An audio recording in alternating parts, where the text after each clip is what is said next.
Hello everyone and welcome to The Real Deal. This is Superleague from Hockenheim, the German Grand Prix. I'm your commentator for the day, Caitlin Penny. You probably weren't expecting this because unfortunately your usual commentators, Jake Sanson and Jacob, are not here today. But you do have me and also Ross McIntyre for his very first Super League appearance. Ross, you looking forward to it? I certainly am. I've somehow managed to blag my way into the deep end, so we'll see how it goes. But yep, hello everyone. Welcome to Hockenheim. It's sure to be a great race here today. There's been a circuit here at Hockenheim since 1932, but the current layout's only been here since 2002, so it's actually one of the more modern additions to the calendar. 4.5 kilometers or 2.8 miles. It's almost half of that of the original circuit, which did fly through the trees and now kind of is trees. It's all been planted over, and it's kind of characterized by long straights, heavy braking zones with quick corners. You can see here, well, I was about to show you one of those long straights, but the cars are all kind of stopping and starting as they kind of try and find their way around. But yeah, it should be an interesting race here. 67 laps, and well, very much excited for it, Caitlin. Indeed, and so you should be, because Hockenheim always provides some fantastic racing with GPVWC, no matter what category it is. And as I said before, Super League is the real deal. It's the best of the best, and we've seen a fantastic championship so far, and what a track to do it at. Let's take a look at some of the statistics coming into to this race. We've got our lovely development upgrades graphics coming onto your screen right now. And this is the car development. This is all of the points that the teams have put into changing their car, making them faster. Scuderia Basilia have statistically the most upgraded car coming into to today. They're one of the teams that's put in the most to body drag reductions, and they've also put in some diffuser downforce upgrades, which only a handful of teams have done. Burst Esports has had a burst of development points. They've put a lot into their component mass reductions. They've got the lightest car on the grid, and at Hockenheim, which is all about agility, that could come in very, very handy indeed. Still, Cenobite, one of the teams mainly lagging behind, and MDR, I think the second least upgraded, although they have some very good drivers here to try to carry them through. Russ, looking at those, who do you think has put their development points where you'd want them for the Hockenheim circuit specifically?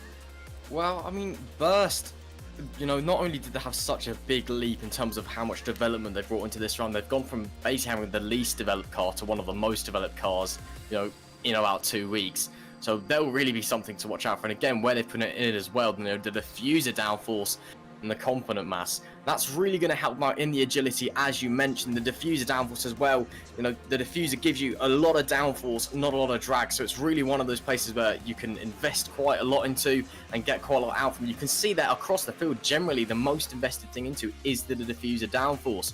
And obviously, yeah, especially seeing as how they were, the last time out, they're actually probably the worst car on the grid now, and they're looking like they might be with one of the best. And they've also got the man in form at the wheel as well, Simonic. He's won the last 3 races on the bounce, second in the championship with 106 points to his name. And now that he's got the car under him, he should be, well, I think he's going to be the one to watch today, Ken, because he should be absolutely flying. You're absolutely right. Burst, of course, winning the last 3 races with Jene Simonic. So with a more upgraded car, they could pose a real threat today. Let's take a look at some of the other statistics. How about engine performance, I think, is next. Engine development upgrades. And you can see on this graph that's coming onto your screen, there's Revington with their main team Adonis. Quasar has the engine power upgrades, but it's Valiant that has theoretically the most powerful engine there with their main team GSR VBN.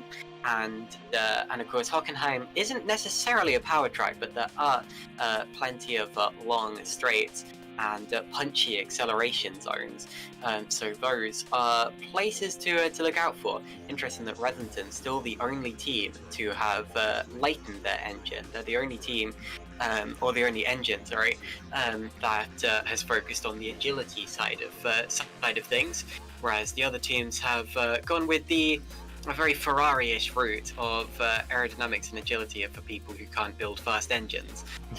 So Valiant currently at the top there. Revington has invested the fewest points, but have invested differently, which means that it's not necessarily the weakest engine, Russ. No, not so necessarily. I mean, Revington are the only supply which hasn't brought an engine upgrade to this round. The biggest one was Quasar. They really upped their engine boost coming forwards here. They've really invested a lot there. Minotaur and Valiant have given a little bit, not that much, but it's still a bit of an upgrade. So Revington obviously playing it safe on the upgrade front. They're waiting to see what they've done. However, as you said earlier, this track is all about agility. It's all about traction zones, really. So having a lighter engine and therefore having a lighter car is really going to benefit you here. So those cars running the Revington engine, they should be perhaps looking a bit quick today, especially with that lightness, coming through that middle section with the Mercedes corner. That is a real killer of the rear tyres, especially if you've got a heavy car with a lot of power. So it should be interesting to see how they perform. And then again, though, it'll also be interesting to see how they perform in qualifying, because in qualifying it's a different scenario to the race. You're running lower fuel, you're running on softer tyres, and you're just going absolutely all out. It's in the race where really things such as engine weight and engine power really comes in, because obviously you want that power to be quick in qualifying, yeah, but engine power is also going to burn you more fuel in the race. So it'll be interesting to see how they all stack up. Obviously Revington are the only kind of manufacturer that have gone down that route of engine mass as well. So they're kind of in their own unique little bubble at the moment. Their unique little stance. They're kind of the unproven. They're kind of the test mule, really, because everyone else can kind of see what the other guys are doing and base their future upgrades off of what they're seeing the other engine manufacturers doing. Revington, they're all on their own with their engine mass. So that should be interesting to see today. But as you said, it's all about agility here at Hockenheim. So I fancy their chances. And still no teams going for engine cooling or fuel consumption upgrades. So like in a Labour Parliament, conservatism not popular. Anyway, let's look at the driver standings next. Of course, we've mentioned Jene Simoncic making some real leaps and bounds in recent races, improving and winning the last three. Yannick Bock still leading the championship though, 121 points over Jene Simoncic's 106. But you've got to look as well at Stefan Ruhl, who is the dark horse in this championship. He's been on the podium the last two races and has been taking some points out of the big guns. So those are the three main drivers you've got to look out for, with Simoncic and Ruhl within a win's worth of points from Yannick Bock. Fourth in the championship is Leon Bock, and then it is Fabrizio Gobbi in fifth place. One of the most popular drivers on the grid, although hasn't scored a podium since Bahrain round 2. Colin Spork next up, the youngest driver on the grid, and then it's Giuseppe Ragusa. Adam Maguire still has not shown up since he left his team after the Indian Grand Prix. And then we have David Fidok, the double champion, and then Maciej Winnick, former Formula Challenge champion. There was a driver who, Riot Kilk, would have been 10th in the championship, although he was actually disqualified from the last round at Great Britain for submitting his telemetry too late, and that, of course, is an offence that can get you disqualified in Super League. You have to hand in your telemetry to make sure that you're not cheating. There are the constructors' standings as well. Evolution are still absolutely dominating the championship, ahead of GSR Sim Racing Centre by BBM. And then we have Holland Racing Team in third place, closely followed by Edge Esports and Burst Esports. They're separated by just 1 point, and with Simoncic on the up, I can imagine that Burst Esports are probably going to break into the top 4 or the top 3 before long. Following them, Adonis, Red Archer, Scooter Brasilia, Epic Racing Team, and then powered by RSR, and the rest of the 14 teams. Still Green Stripe at the bottom with just 1 point to show, and there is a team that has 0 points, I believe. No, there isn't. But anyway, so that's the lot in terms of the team's championship. But we're now into qualifying. So 15 minutes of qualifying, 2 of those minutes already elapsed. No drivers yet on the grid. Ross, who have you got your eye on in these early stages of proceedings? Well, it's got to be this man, doesn't it? Simončić. Obviously, he's won the last 3 races on the bounce, and now Burst have come forward with a massive upgrade to the car.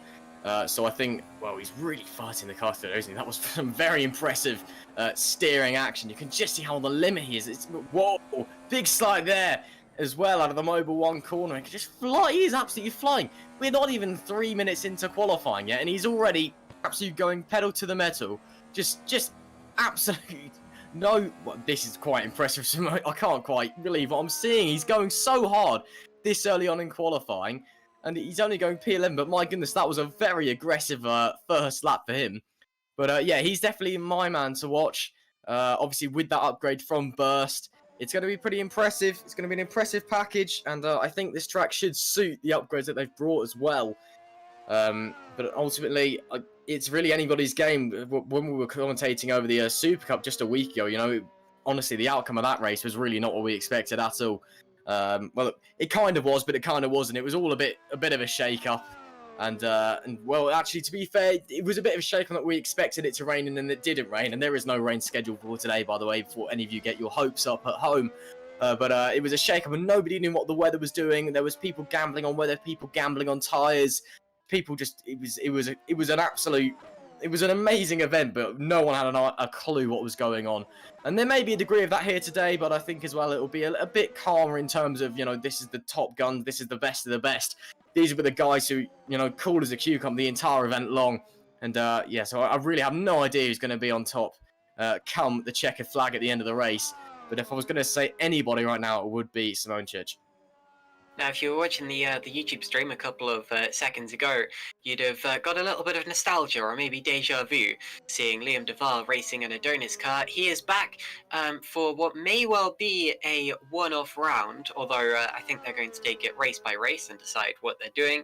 Of course, Duval dropped out of the Adonis team at the same time that his teammate did, Adam Maguire, earlier in the championship. There may have been some kind of fallout at that team or something like that, although we aren't entirely sure about what happened behind the scenes. But Liam has decided to come back for this round, and welcome back to that Adonis seat.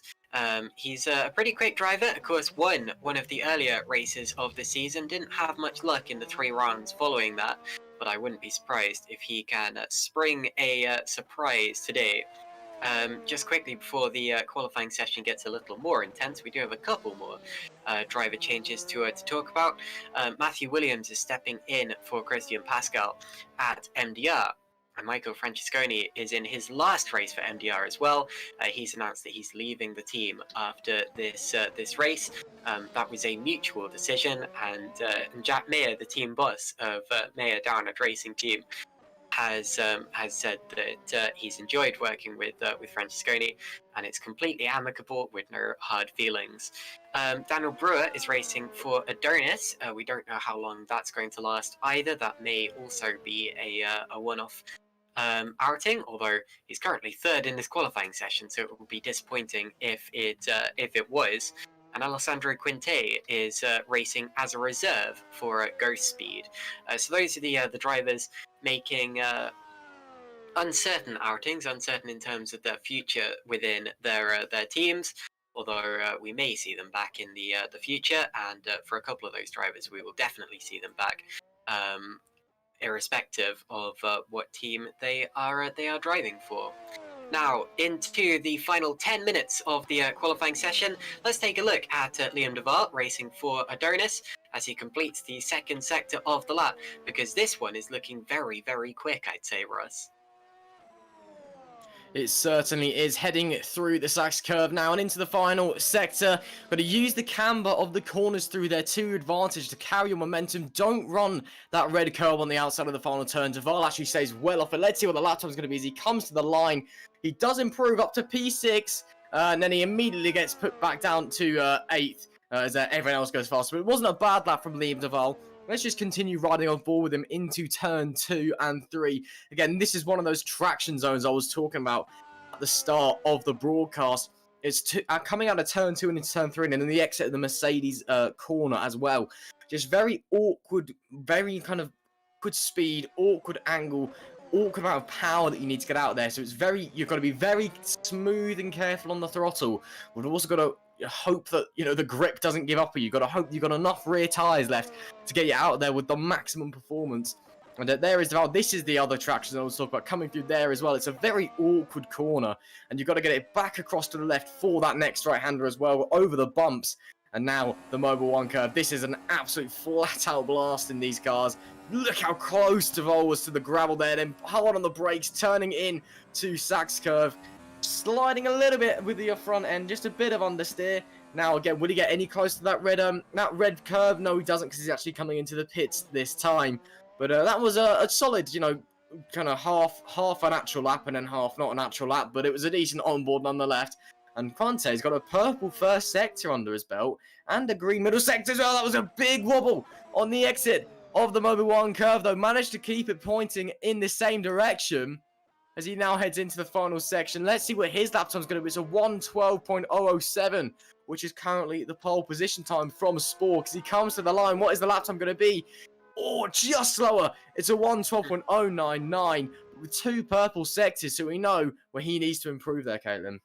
Look how close they all are up in front. The top 4 are separated by less than 1/10 of a second. And actually, if you want to find a car that's over half a second back, you've got to look down to 17th place. My goodness, Giuseppe Ragusa, the top car outside of that buffer. And then if you want to find a car 1 second behind, you've got to look to 25th. This is incredible stuff here with Superleague, the best of the best, and they're all so evenly matched. Alessandro Quinte, that very impressive with that time, especially since he's new to the team. He has been racing for Adonis previously. Look at David Feidock now, the double champion, who is flying through the final sector, the Satch curve, the banked turn of the course, and then the final 2 corners known as Sud curve, the south corner, and coming into the pits. So that was just a flying in lap there for David Feidock, and you have to make it back to the pits before going out. Now, I'm pretty sure that Feidock's won at this track before, but Feidock is a driver who hasn't won a Super League race since, I think, 2017, maybe even 2016.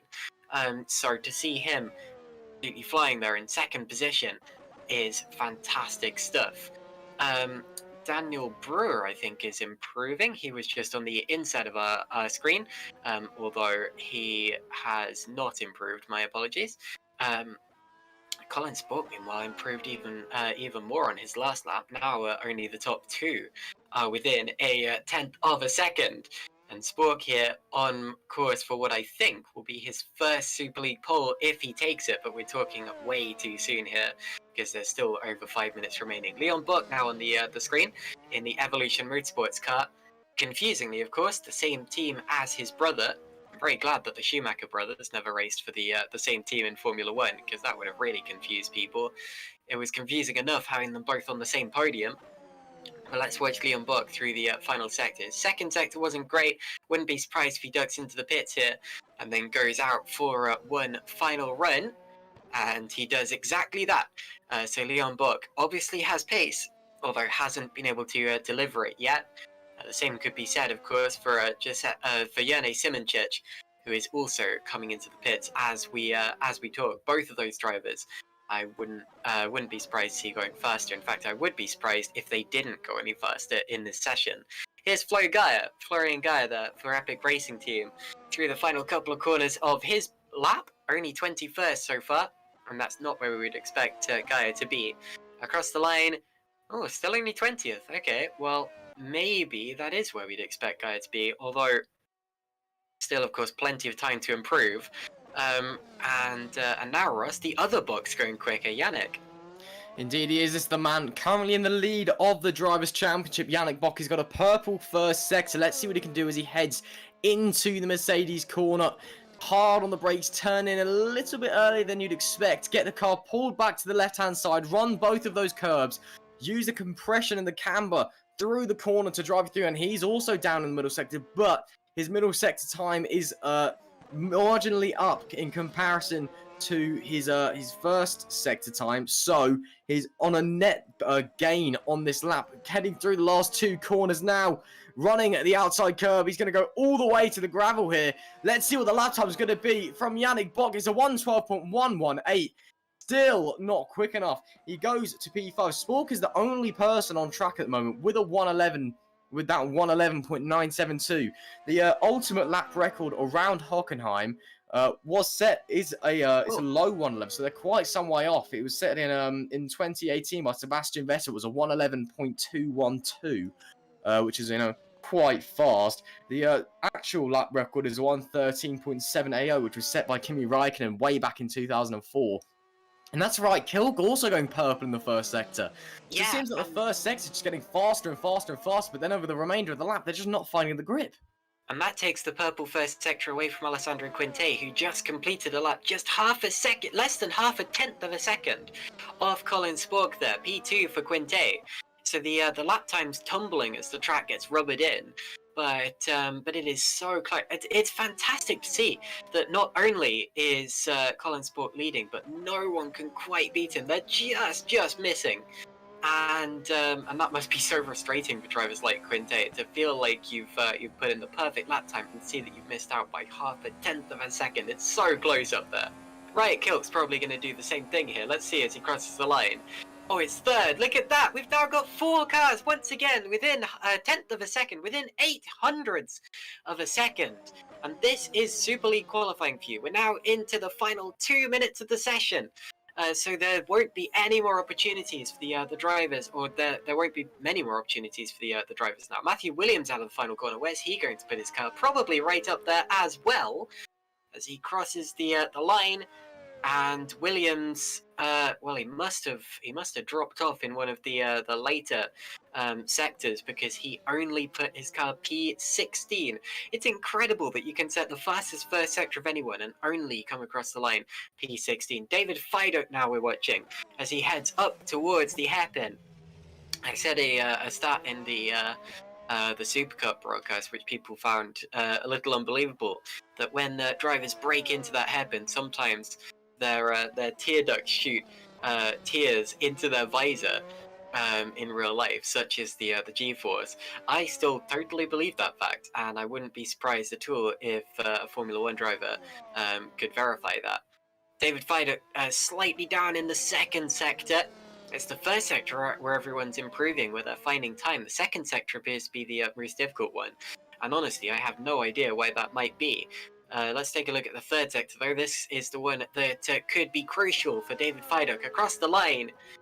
And it is a slight improvement, ever so slightly, so close. Now it's Leon Buck who's fast. Goodness, everyone just trading that first sector time now. And you never know where to look. But Spork's so fast in the second and third sectors that no one can beat his lap just yet. They can just miss out, and that is the best that they can do. Second sector time, pretty good there, pretty good from Leon Buck. Not fast of anyone, but it is his personal best. The checkered flag will be waiting for him at the end of this lap, and this is the crucial point in the qualifying sector. Is anyone going to knock Colin Spork off that P1 spot? Leon Buck out of the final corner, approaching the line. Goes P7! Only P7! It's less than 2/10 off, but it is only P7. Here's Yannick Buck. Yannick is up in both the first and the second sector, and that's the first time we've seen that since the very start of the session. He's approaching the final couple of corners. Surely someone's going to knock Spork off that P1, and surely it's going to be Yannick Buck. Out of the final corner, Moose goes up to 5th. Yannick Buck, it's P1. Yannick goes P1. He's just 200ths of a second faster than Spork, but that may well be enough for pole position. Ruel goes 3rd, and he's exactly the same lap time as Colin Spork. Amazing stuff. Quinte goes 2nd. Quinte misses out on pole by less than 200ths. And still we've got cars coming across the line, but what a lap from Alessandro Quinte. And actually, I think that's it. I think that's it. I don't see anyone else improving on their time. What a close, fantastically close qualifying session that is. The top 7 separated by less than a tenth of a second. And Yannick Buck is on pole in what may well be the best and closest qualifying session I have ever seen in GPVWC Super League, sorry. That was amazing, Russ. I'm honestly lost for words. That is ridiculous. The top 7 covered by less than a tenth of a second. That is ridiculous. Yannick Bock, you can see why he's in a championship here. What a lap from him. Alessandro Quinte just missed out. Spork and Way, both identical lap times. Spork will get P3 because he set that lap first. But that's unbelievable as well. That's something you don't see every day. And then Rate killed David Feidock and Aaron Kiersmakers. Wow, it's just so close. And even then, Moose, Brewer, and the other Bok, they're all so close. It's 2 tenths covering the top 10. That is unbelievable. That is, honestly, I'm struggling to find the words to comprehend it. Ragnet goes P11, Gobby's 12th, but then it's Vachterval, Fournier, Williams, Simoncic, and a disappointing 17th. And Panzar as well. The burst cars are nowhere near where we expected them to be. Ragusa and Gear in 19th and 20th. That's really disappointing for the burst cars with all the upgrades they've bought and the 3-race win streak they've been on. That is really not where they would have expected to be or wanted to be at that match. So I'm sure they would have loved to have been up there fighting it with the top 7 guys all within a tenth of a second of each other. My oh my, that is so tight at the top. I just can't quite believe it. Then it's Stepkowski, Lucchini, Leno, Francesconi in a disappointing 24th for him in his last race for NDR, and then Russo and Jacob Reed rounding out the grid in 26th. That was honestly, Caitlin, that is the closest qualifying I've ever seen in my life. That was unbelievable. Now, personally, I'm not hugely surprised that Simoncic is down in 17th after the laps we saw. He did look pretty all over the place, I'm afraid to say. But I tell you what, imagine crossing the line less than a tenth of a second off the leader and thinking, oh, I just missed out on pole. Oh, well, at least I'll be second. And then seeing your time going 3rd, 4th, 5th, 7th place. And you're still only 900ths of a second off pole position. Goodness me. And that's just how close and how competitive these Super League races are. And I tell you what, after that, anything the Grand Prix can throw at us is going to be a bit of a letdown now. But it's still going to be very much worth watching because Super League always is. And I honestly don't know who is going to win this race. It could be anyone down to maybe 15th or so place on the grid. If qualifying is anything to go by. And we have strategy coming into play because this is a Grand Prix with Grand Prix rules and everything of the sort. So the cars have to use at least 2 different compounds of tyre in the race, and that of course means pit stops. Probably 2 stops as well, as Hockenheim tends to be a 2-stop track. So keep your mind open for that. We could have alternate strategies coming into play. We could have overtakes messing up people's strategies. We could have backmarkers coming into play because this circuit isn't a particularly long one as far as Grand Prix circuits go. And any of those things could completely change the complexion of the race for us. Yeah, indeed. I think strategy is going to be the main factor in what the size is. Because I said, anyone down to 14th, 15th is in with a shout of a win here. It is ridiculously close here at GPVWC Super League, round 9 at Hockenheim. I just, honestly, strategy is definitely going to be the one. We saw in the Super Cup race that we did last week that strategy, really came in and helped some people. Some people were willing to take gambles. Some who were willing, went very aggressively on the tyres, decided they were going to, run alternate strategies. They were going to push tyres far beyond where they had any reason lasting. And it seemed to favour them then. So I see no reason why it wouldn't favour everybody now. So, and honestly, it would be really interesting to see how everyone in that top 7 lines up. Because if they all line up on the same tyres, then we've got a straight fight on our hands. But I get a slight suspicion that we're just not going to get that. Different people are going to prefer different things. Different teams will want to, try and do everything. Everyone's going to be trying to, undercut or mess each other up. So it's going to be so close. And the strategy, it's all about that virtual, pit stops. The virtual pit crew is going to be the deciding factor out there today, I think. And honestly, it's going to be ridiculously close. As I said, I've never seen a qualifying like that in my life ever. Not only were the top 7 within a tenth of each other, which in itself is mental, there was 2 drivers that set identical lap times within that top 7. Just unbelievable stuff here at Hockenheim. And yeah, now we just get to look forward to the race. And, well, you said you think the race is going to be a bit disappointing in comparison to that, but I don't think we will, because if we've got those drivers just that close to each other over the course of the entire race, It's going to be phenomenal, I think, and I honestly cannot wait. Now there on screen you see the 16 race calendar for the Super League Championship this year, and the winners of the previous races, all of them racing with us today, thanks to Liam Devar returning. He of course won in Melbourne at the start of the season. Didn't have much luck after that, because in Bahrain it was Yannick Buck, and Buck of course has won 2 other rounds as well, India and Azerbaijan. Still no wins for his brother Leon, and that's why you see the J next to Buck's name on all 3 of those wins. Stefan Rohl was the winner in China, still his only victory of the season so far. And then 3 on the bounce for Jene Simoncic, bring him up to 2nd in the championship. That was in Austria, Canada, and Great Britain. And now, of course, we're in Hockenheim. Looking forward to the future rounds of the championship. Magny-Cours, Spa, Monza, Singapore, Suzuka, Austin, and Sao Paulo. A very varied end of the championship. I don't think any of those rounds are like any of the others. But here at Hockenheim, the circuit is quite similar to, I'd say, probably Spielberg out of all of those, which is why I'm surprised that Simoncic was struggling so much in qualifying here, because he was good at Spielberg and won that race. And this circuit relatively similar to that in terms of the layout of it. The only difference being that this circuit is quite flat as a in comparison to it.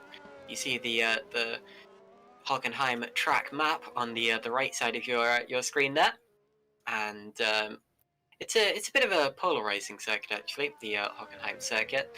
From what I found, some drivers still resent that it changed from the older layout, the layout that went through the trees and had those 3 artificial chicanes implemented. Although actually, I think that this layout is just as good. I think it has quite a flow to it, and I know that seems pretty weird since it looks fairly stop-start on a track map, but honestly, I think it flows rather nicely. I think it's quite easy to get into a rhythm here, and ultimately, I've always had a lot of fun driving here. How about you, Russ? Which of those camps do you fit in? I mean, I do like the new Hockenheim. You know, it's pretty good to drive, and it actually what it's very good at as a circuit is providing exciting racing over a broad spectrum of different racing categories. You know, it's really good in GTs, it's really good in touring cars, it's really good in, you know, single seaters. So I think that's one thing to greatly commend it for, because not a lot of modern circuits have that ability to produce exciting racing across such a broad, you know, range of different categories and different cars. That being said, you know, the old circuit was just iconic. You know, that absolute blast through the trees, flat out. It was essentially just a glorified oval apart from that last stadium section, and it was essentially how little wing you could run, how fast you could get down through the trees, and then praying that you didn't just run out of grip when you came into the last sector of the track. And even when they did add the chicanes in to slow it down a bit, it was still just absolutely ridiculously fast. It was just, you know, you watch the races here, and it's just, you know, door to door, absolutely flat out. It's absolutely brilliant stuff. I don't know, you know, they obviously had their reasons for closing it. You know, it wasn't exactly the safest circuit in the world. You know, there's a few names which unfortunately were killed there, which can testament to, you know, one Jim Clark, for example. You know, people argue he was one of the greatest racing drivers of all time, and he was unfortunately lost his life while driving around the old circuit in a Formula 2 race. But you know, it's just iconic, and you know, there's other reasons they closed it as well. Obviously, it wasn't exactly very cost friendly, because over, you know, all of the old circuit there was really one grandstand spot down where it looped back in itself, and then it was all trees, so it also wasn't particularly cost effective. So in terms of, you know, there's arguments for and against the modern circuit. Honestly, I fall in quite a middle ground, as in, you know, I really love the old circuit. I love the nostalgia it brings. I love the racing that used to happen. But at the same time, I do actually quite like the new circuit. I like how it flows. I like, you know, how it's really exciting to watch in a lot of different series. And obviously, there's a lot more grandstands, so they can have a lot more people there. So it's much more cost effective. So it definitely has its pros and it has its negatives.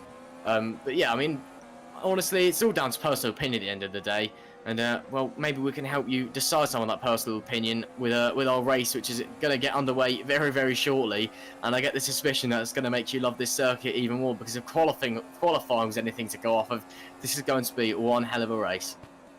I wish people would stop complaining, because it's been almost 20 years now and the old circuit's not coming back. So what can you do about it? It's got trees on it now, so. But anyway, one good thing to report is that there were no reports after last race. It was a very, very clean meeting at Silverstone, and there may have been a couple of incidents out on track, but none of them were actually filed. So no reports were filed, and therefore no drivers had penalties coming into today. The only penalty that was applied after the last race was, of course, the disqualification of Riot Kilk for failing to report his telemetry.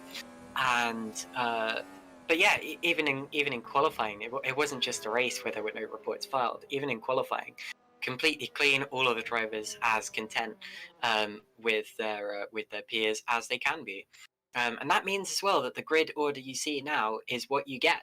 Yannick Bock, of course, will start from pole position alongside Alessandro Quinte. We'll update you on the full thing when the formation lap starts, and we can run through the cars as we see them out on track. But you see the top 10 there on your screen, and that is exactly how they start.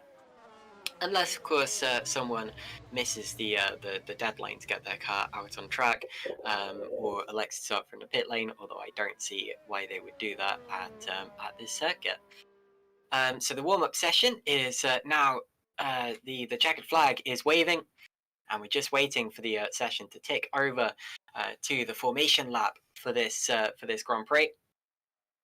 And it is going to be a really exciting one. Leave your predictions in the YouTube chat if you want to. I always enjoy looking back at them to see how well they age, or how badly they age, because of course with races like these, they can be very unpredictable. And of course, especially when the field is this close, how do you pick a winner from those top 10, maybe even outside of the top 10? Of course, everyone from further back would be an outside shot, but with pace like the pace they've shown, really it's anyone's game here, Ross. It really is. It is just so ridiculously close up the top.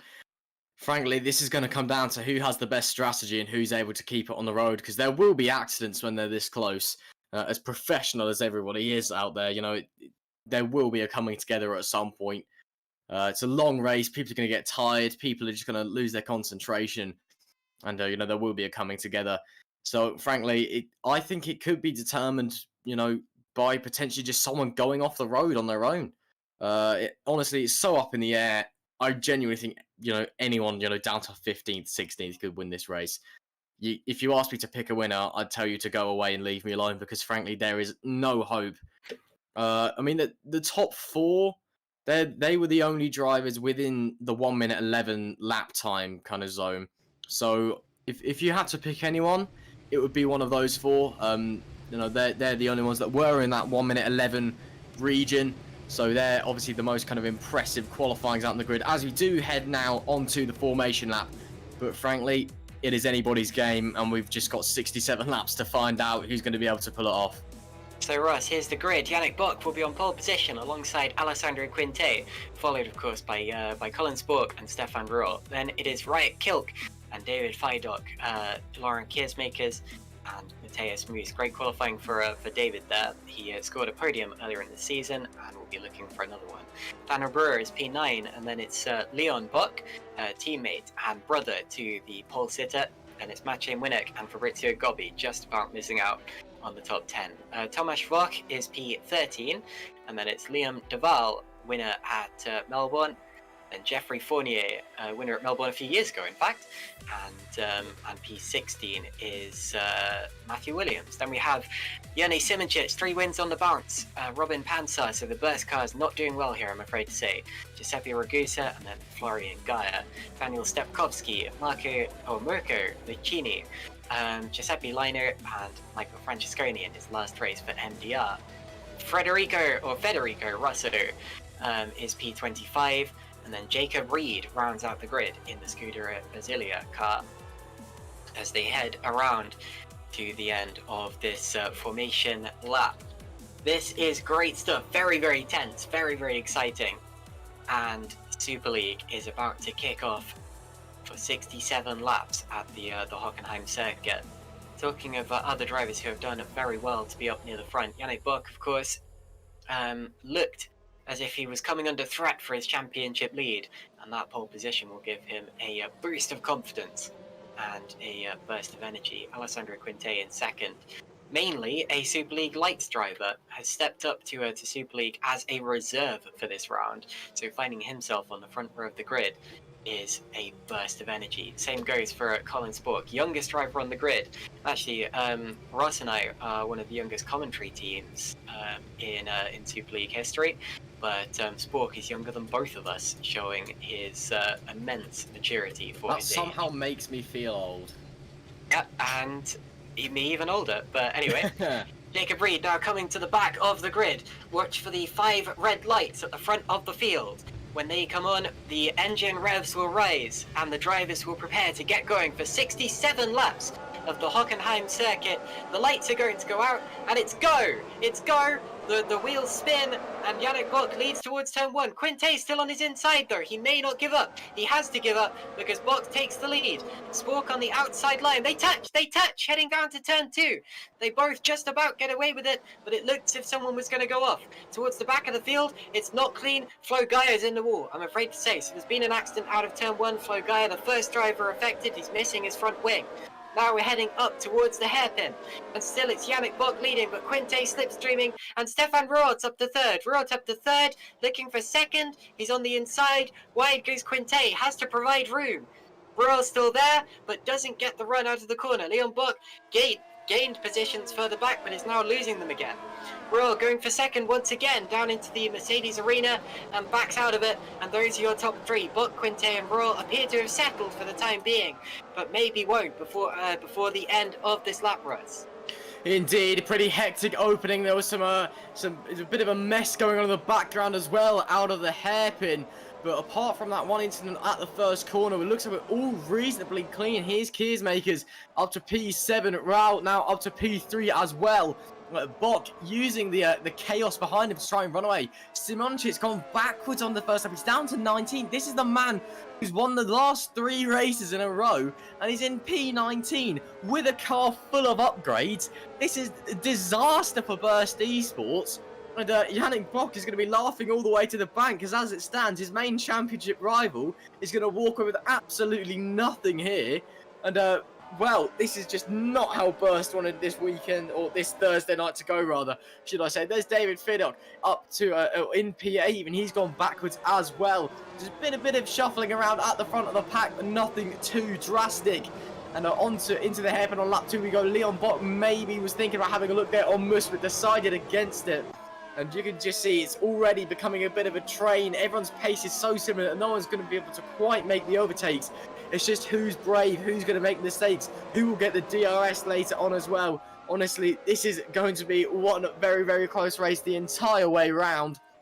And here is Quinte in P2. He's gained on Bock actually over the last lap. He was within half a second of him going into the hairpin. Had a bit of front end wash, I believe. But that was what we were seeing in qualifying on his onboards. Very understeery through the Sachs curve. And out onto the main straight we go. Bock leads the way onto lap 3. And it's Yannick Bock P1 and his brother in P10. This is very, very close indeed. Into turn 2 again we go. And as the field, it looks like it has calmed down now for the time being. But looks like Bock's been able to get away the best out of all of that, because he's managed to stay clean, and most importantly, Caitlin, he's managed to maintain his lead. And Spork, the fastest driver of all on lap 2, as he attacks or prepares to attack Stefan Roll to get back onto the podium. Can confirm that Flo Gaia is unfortunately out after his first corner accident. I didn't see exactly what happened, but luckily no other drivers had to retire. And third goes Spork, and they touch and off. They're both off, and Roll's going to lose positions. Right, Kilt goes through to 4th, and that was a brave move from Spork, which worked. It's worked for the time being. But maybe Roll going to feel a little aggrieved about that. I'm not sure. They're going to have to take another look about that. but some contact there as they fight over the lower position, or over the third place, the last position on the podium. Colin Spork is there for the time being, but now Kilk is up to 5th. Let's take a look at a replay of that incident as Spork went up the inside and they touched, they locked wheels, and they both had to go off to avoid locking wheels permanently and getting involved in a much worse accident where they maybe would have spun or something like that. Depending on how you see it. It almost looks as if Royal turned in, but he will argue that Spork made a dive. And there, of course, you see it once again on the YouTube stream. So tense stuff, and a little too close to call for a third place there between Spork and Royal. But Spork has that position for the time being. Now Leon Bock up to 9th. He's alongside Matthias Moose and makes that a lot cleaner. I'm pleased to say. And that has been successful there for Leon Bock. So Bock up to 9th, Moose down to 10th. Russ, how do you see that incident between Spork and Royal? I think it's just a racing incident. If I had to pin the blame on one driver, I think it would have been Spork. It was a very late dive, and there was no way he was going to make the corner. But then at the same time, Royal should have seen him coming. Should have, thought the move was going to be there. Should have anticipated it. He just turned in and didn't expect the car to be on the inside. So the actual contact, I think, was on the fault of Royal, but the incident itself was on Spork. So I'm just going to call that a racing incident. It actually hasn't harmed Royal as badly as we first thought. So they both look like they got away with no damage from that as well. So lucky in that regard. It could have been a lot worse. If it was a lot worse, I probably would have been pointing fingers. But this one time, I'm going to step back and stay neutral because I think that is just a pure and simple 50-50 there. Bock still leading the way on lap 5. He's still got about half a second lead. Fabrizio Gobbi as well, making his way up the order, and Fournier as well. He's gone forwards a bit as well. And Gaia is also out of the race, which is a shame to see them go. But obviously they weren't involved on that first lap incident. I've just had a look back at it. It wasn't his fault at all, I'm afraid to say. Mirko Lucchini made contact with Daniel Stepkowski, and I'm not going to apportion blame to either of those. It looked like a very standard first corner incident. But they made contact, and Flo Gaia unfortunately couldn't avoid them, and he got off worse, as is often the case. Driver who doesn't trigger the incident is the one who gets the hardest impact. So he is now out of the race, and the other two continuing on scot-free as Quinte's made a mistake. Quinte running wide, went over the curb. Spork is up to 2nd, and that was a mistake from Quinte. He hooked a wheel over the curb on the outside, and it just dragged him wide. He couldn't get his car back in time, and Spork is up to 2nd. Let's take a look at a replay of that. I'm not sure if we did see it on the... Oh, good. Hold on a second. We've got Kilk and Royal almost making contact over 4th position as Royal got very sideways, very, very twitchy. He might now come under attack from Daniel Brewer as we head up through the parabolica towards the hairpin. I think he will come under attack. Brewer will dummy him, goes to the inside line and goes through. So Dan Brewer, but he runs wide and Royal goes back through. They make more contact and Dan Brewer does lose out. So Royal back up into to 5th position. And Brewer not quite able to come back into the Mercedes arena, but a bit of a kerfuffle there, all triggered, unfortunately, by Quinte running wide and losing 2nd place to Colin Spork, who is now within DRS range of Yannick Bock. So we do have another battle for the lead now. It's not between Quinte and Bock anymore, it's between Bock and Spork, Russ. Yeah, indeed. Honestly, I don't want to say Robbing's race, but with the amount of wheel banging that's gone on, it's getting a bit insane there. Here's a Quinte. Let's see what happened. I think, yeah, you're just right. Just hooked over that red curb, which you so desperately need to avoid. Lost the position. Somehow managed to keep it in 3rd place. So fair enough, he's still on the podium. But yeah, that could have been a lot worse. But alternatively, we really wouldn't have wanted to touch that as well. But yeah, everyone's just bouncing into each other at the moment. It's almost like we're having a bit of a demolition derby here. Everyone very sparingly using some nudges and bumps to either let drivers know they're there or just trying to get through, trying to forcefully just push their way through the cars in front.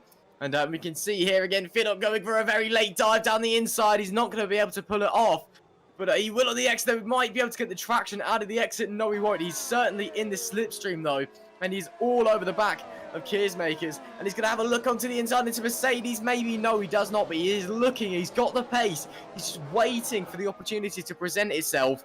And if he was going to follow the normal order for the night so far, he would have just absolutely sent it. They would have crashed into each other and both been out there on the spot. But Vidok seems to have some sort of common sense on him today, and is instead playing it rather safe for the time being. There is Colin Spork, who's really caught up to Yannick Bock, actually, since he's got into P2. Wow, that gap's really come tumbling down. It's under 4/10 of a second, and it was 3/10 quicker on that lap. Could we be seeing a move for the lead very, very quickly? Not too sure. Yannick Bock's last lap was only a 1:15.7. He may be trying to save his tyres, though. We're not entirely sure this early into the race. Bock is going defensive, though. He's already trying to move out the way, trying to break that DRS slipstream, trying desperately to break that toe. Spork, I don't think he's going to be close enough to have a look into the hairpin, but with some good drive out of the hairpin, he might be able to get it. He runs very deep, though, losing a lot of pace, scrubbing the speed off with those front tyres. That's not going to do his front temperatures any good. And as a result, he's not going to be able to have a go into Mercedes, but he has really brought that gap tumbling down. And within a few laps, we could be seeing him drive for the lead. Vidok's having a go this time. Maybe no, he's not. They look like they're alongside each other, but he decides against it once again. And Keersmakers, I believe, Vidok needs to get through, because Keersmakers is just bottlenecking that, that kind of mid-pack up. And Vidok has the pace, he just needs to get the move done, and he needs to get it now, because otherwise he's going to lose a lot of time stuck behind that car. I was watching them going side by side all the way up through the parabolica and the hairpin. I just didn't want to say anything unless something happened between Spork and Buck. That was very close between the two of them, but Keersmakers crosses the line still in that 7th position, ahead of David Vidok. Vidok there in the Epic Racing Team car. His last lap only just quicker than Keersmakers. But indeed, it does appear that Keersmakers a little bit of a bottleneck so far, and that's no disrespect to Keersmakers. He's just not quite as fast as the drivers behind him at this particular point in the race. And Ruhl now up the inside of Kilk. Ruhl goes back through to 4th place, as Vidok now goes for 7th. He's on the outside of Keersmakers and gets run out of room. If he can keep it there, though, he'll be on the inside for the Mercedes Arena. But there is a little kink that won't work in his favour. He's still there. Goes back to the inside, and Kilk doesn't turn in, and that's good heads-up driving there from Riot Kilk, who avoids contact there. Well, not Kilk, sorry, Keersmakers, who avoids contact between him and David Vidok, who takes another look into the Coca-Cola curve, or sorry, the Marubor 1 curve, as it's now known. And Keersmakers stays ahead for the time being. Yeah, Stefan Ruhl back up into 4th place ahead of Kilk as we talk, and approaching Kilk. And now we're going to see a replay of that move, since we didn't quite see it on the stream the first time. It was a very simple slipstreaming maneuver up through the parabolica, and he made it stick even before the braking zone, Ross. Yep, very, very simple move there. As that's fine, I'm getting all sorts of out of shape on the run into turn 2. Locking up all 4 wheels and just kicking out the back of Keersmakers. Spork's going for the lead. He takes a look to the outside. He's trying to force the switchback. He goes for the switchback. He's not quite alongside Buck. It looked as if he might be on the exit of the hairpin there, but they were side by side on the exit. I think something's happened to Keersmakers as we talk, but let's take a look at what's happening here first. Looks like Buck's going to come out in front, but yeah, Keersmakers I think had a spin or something like that, because he is now down in 25th and he's out. He's had a disconnection. That's what's happened to Keersmakers. He's disappeared, and that is a huge shame, because he was running very well in 7th position, but is now out of the race through what seems like no fault of his own. Big shame. And that is a disastrous way to end the race for a driver who was running well and truly inside the top 10. That does release Vidok, Block, and everyone else around him. But what a shame for Lauren Keersmakers. Yeah, that's a shame for him, but obviously that's part and parcel with sim racing. It's kind of the almost a virtual version of mechanical failures as an internet disconnect, and it's one of those things that you just cannot do anything about, unfortunately, and you just kind of have to take it and move on. As frustrating as they can be, it's just it just happens. You really can't stop them, and you really can't do anything about them. And Spork, though, trying for the lead. That's aggressive. And third, it's Ruhl. Ruhl's going for 3rd, and he gets it. So Ruhl, on his charge, he's got the bit between his teeth. He's fired up after being forced off the road earlier on, and now has got back up into the podium positions ahead of Alessandro Quinte. I just saw that happening in the background out of my peripheral vision, and Stefan Roll gets it done. Let's take a look at a replay of that. And it looked like a pretty straightforward move, but Roll has been the king of those so far today. Looks as if he's got a car that's set up for straight line speed, because that was very similar to the move he pulled on Kill earlier on, just slipstreaming through the parabolica and getting it done before the braking zone. So Roll with a very fast car in a straight line, and it was, as we expected, just straight line, through he goes, DRS open, easy peasy lemon squeezy, see you later, alligator. Yep, that was a textbook move, except so textbook they didn't even have to do it on the brakes. He was already done. And yeah, Rolt is really the man moving on the circuit at the moment. He's been gaining positions left, right, and centre over the last few laps. He's got 2 seconds to make up to this man, Colin Spork. But with the pace that he's displaying at the moment, I'd say that's not too far from going. Spork himself is always gaining on Bok anyway. Yannick Bok's really having to go on the defensive at the moment. So it's as we are on currently lap 12 of 67. Frankly, it's anybody's guess as to who's got the pace and who's going to win this race. Going into the Mercedes corner, there you go. Spork a little bit further back here than he would have liked, most likely. He would have been closer, I'd say, through there. But potentially he's just trying to set himself up for a move into turn 2, because now he's not going to get the dirt yet through this final sector where downforce is oh so crucial. And he's going to be able to keep his tyres in check and not lose any time behind Bok. And that might enable him to have a little go into turn 2. Let's follow them around onto lap 13. Unlucky for some, but will it be lucky for Colin Spork? Through turn 1 they head. He's further behind Bok than he has been at any point over the last few laps. 7/10 now. So he ideally would have wanted to have been a bit closer. Will he gain on the brakes? I don't think he does. No, he doesn't. So Spork actually losing out a bit at the moment. I think his tyres maybe just starting to give up the ghost. While Bok has just been managing them very, very nicely and just driving very, very smoothly. And is looking to take them quite far into this race, I suspect. And there, yeah, Bok still leading this race. Pole sitter, the man in the lead of the Drivers' Championship, is doing a superb job out there at the moment. And as we can see down there is Fabrizio Gobbi and Liam van der Waal and Matthias Boost, and they're all just having a fight for P10, 11, who knows. There's so many cars and there's so many places and so little time to talk about all of them. It's really ridiculous just how close everybody is here at the moment, Caitlin. Yeah, we've barely seen the chain from 10th back. That's been something that's been happening all the way. In fact, I could say 9th back. It's been happening all the way through this race. They just haven't separated after the start. We're 13 laps into this race now, and it still looks like the first lap of the race. Lap 14 now has just been triggered by Yannick Bok. And he leads by just 0.7 of a second over Colin Spork. They are following so closely. Roth and Quinte still very close in the background. Liam de Waal is now up ahead, and Gobbi's in the pits. That's quite early.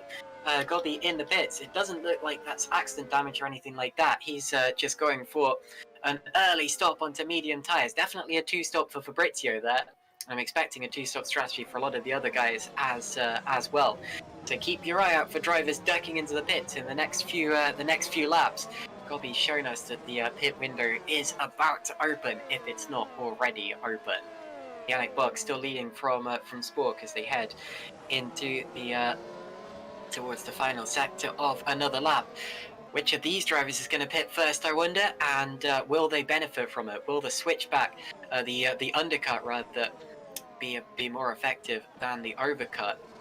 And which of these drivers will be able to find clean air in a track where all of the cars seem absolutely glued together all the way back to 24th position and the back of the field. And into the pits does come Spork and Rural. So Spork and Rural both in second and third place, and they will both be going on to the medium tyre. 2 stoppers for both of them, and this is an important part of the race.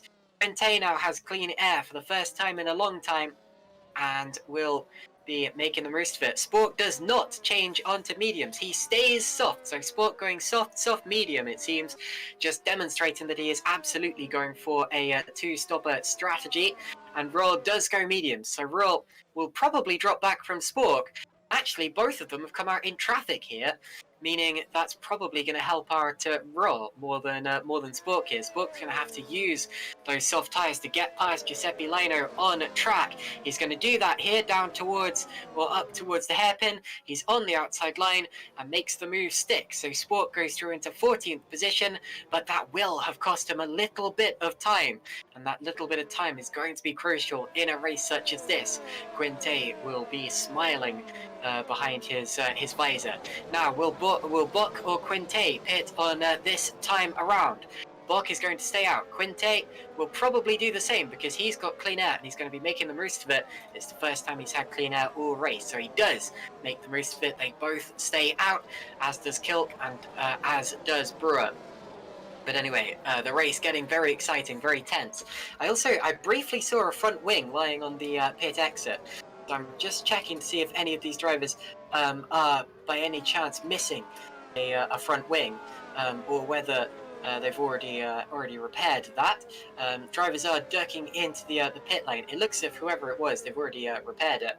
And I have a bad feeling it was Yerny Simoncic because he's dropped to the back of the pack now. Well, he's definitely been into the pits. I'll just double check to see if he had any damage that forced him in. Just day keeps going from bad to worst for Simoncic. You know, burst of as Rourke gets past Francesconi there with a very nice move. You know, Burst have showed up with some very hot upgrades to their car, the most upgrades that anybody's bought so far at any stage of the season. And not only has it just not worked, but Simoncic as well, with 3 races on the bounce, he's got the momentum behind him and he's just not doing anything with it. I can't quite understand what's going on there. And Quinte comes in as well. Okay, so Quinte in now as well. That leaves Bock out in front. Kilk will take P2 and Dan Brewer will go into P3. So interested to see how long Bock is running those tyres. He's taking them a long way. So that does confirm my suspicions that he wasn't driving slowly through a lack of pace. He was driving slowly to conserve his tyres. Quinte onto the mediums there. So yeah, Bock should be able to take those soft compound tyres a long way. I think Roll's going to get through here. Yep, Roll stays ahead of Quinte. So Quinte not able to benefit as much as he would have hoped from that strategy. But as you say, still on soft tyres, which means that he too will be two-stopping. But he's going to have to get past Royal quickly on track, otherwise he's going to be held up. Royal now going past Lino just as Spork did a couple of laps ago, and he's going to make that one stick. I think Jeffrey Fournier just made a move on Matthias Moose as well, into the hairpin. So drivers still yet to stop. Yannick Bock leading the race. Dan Brewer is second for the time being, and then Riot Kilk as well. The top driver who has stopped is Colin Spork, who is in P12 at this point in time. And now Quinte gets past Lino, and that was relatively easy because, of course, those two are teammates, and that would have been a lot easier than it was for Stefan Rohr. But as I say, Quinte, and actually I should correct myself, Quinte is on the medium tyres, it just hadn't updated itself for me. So those two fighting on track on the same compound of tyre as they expected, although I don't have to update myself with Colin Spork because he is indeed on the soft tyres. Now into the pits, Kilk, Deval, Moose and someone else, Tomasz Voch, Federico Rosso as well. So plenty of cars coming in from the lower order of the top 15, and that puts Spork up to P8. But he is now held up once again behind both Panzer and Williams, who are yet to stop. So it's still not a great... Oh, and look at that, and they're fighting too. Williams up the inside of Panzer. That's not going to help Spork at all. And Williams makes the move. He's on harder tyres, which shows me that maybe Panzer's tyres are going off slightly. Oh, wow. Spork touching him again into the kink. That almost ended in disaster there. Now down into the Mercedes arena.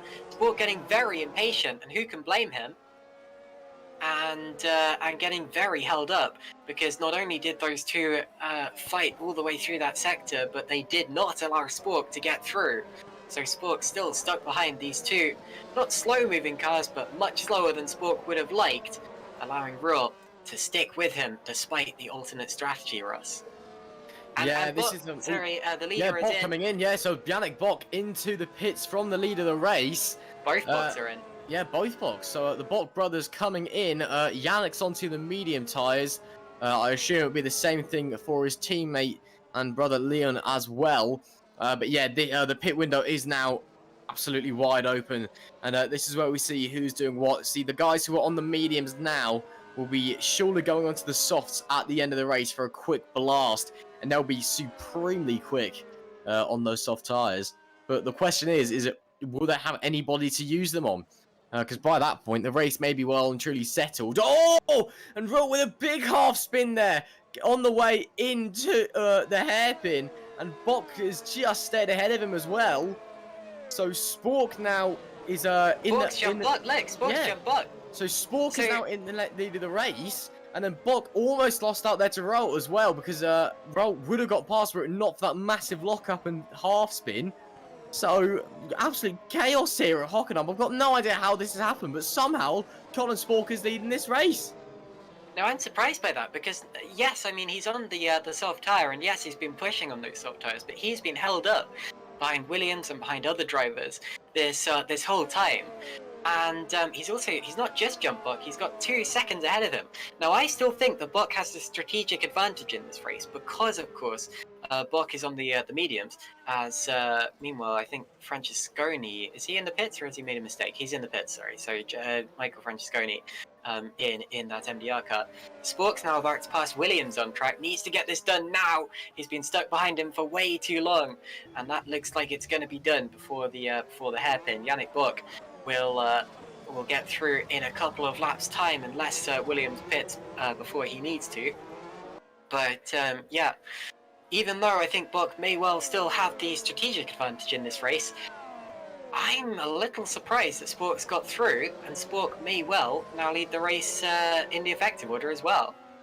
Yeah, very I mean, I guess Colin Spork came in a lot earlier than Bock did. I guess he executed that undercut perfectly, really pushed those tyres and put in some fantastic laps, and he now finds himself in the net lead of this race. So yeah, well done him, I suppose. I didn't even notice that had happened. I didn't notice the pace that he was having. I was focusing on when is Bock coming in, not will Spork jump Bock. So the undercut isn't usually that strong here at Hockenheim. Alternate strategy is usually the biggest kind of shake up in the pit lane, not an undercut. So that was very interesting. But yeah, Spork now in the lead of this race, and Bock will very quickly want to clear Matthew Williams here in the MDR car, who is the last driver, I believe, not to box so far in the top 10. Yeah, well, Matthew... Actually, no, Jacob Reed hasn't either, actually, but... Yeah. Matthew Winnick just came in, and he was leading the race, so it's no longer an Edgy Sports 1-2. Colin Spork leads, and Winnick dropped to P13 now, because he's got past Fabrizio Gobbi, and Gobbi side by side with Simoncic, and they touch, and there's going to be a collision and a round. Winnick got sideways, he saves it, but a big kerfuffle there at the hairpin. He's going to lose a lot of time in that, and that was just, well, Simoncic and Gobbi were side by side. They were scrapping over their places, and neither of them wanted to give way, and they just plowed straight into the back of Winnick. So Winnick, lucky to get away with that one. Good save for the Edge Esports driver who's just come out the pits into a crazy fight. But yeah, that could have been a lot worse. Stefan Roll now gets up to third because Williams is into the pits, as we see a replay now of that collision. You see exactly what I'm talking about with Simoncic and Gobbi side by side, and Winnick getting caught out, and a good save from Winnick there, because if he'd lit up the rear tyres wrong or hadn't steered into that, then he would have gone fully around. Luckily it happened at quite a low speed.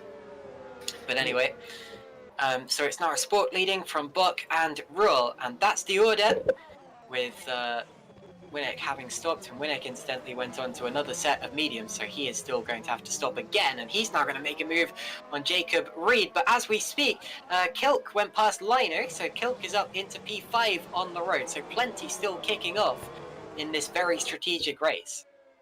Yep, all to play for here. It seems that the medium tyre is definitely the one to be on at this phase of the race here on lap 22.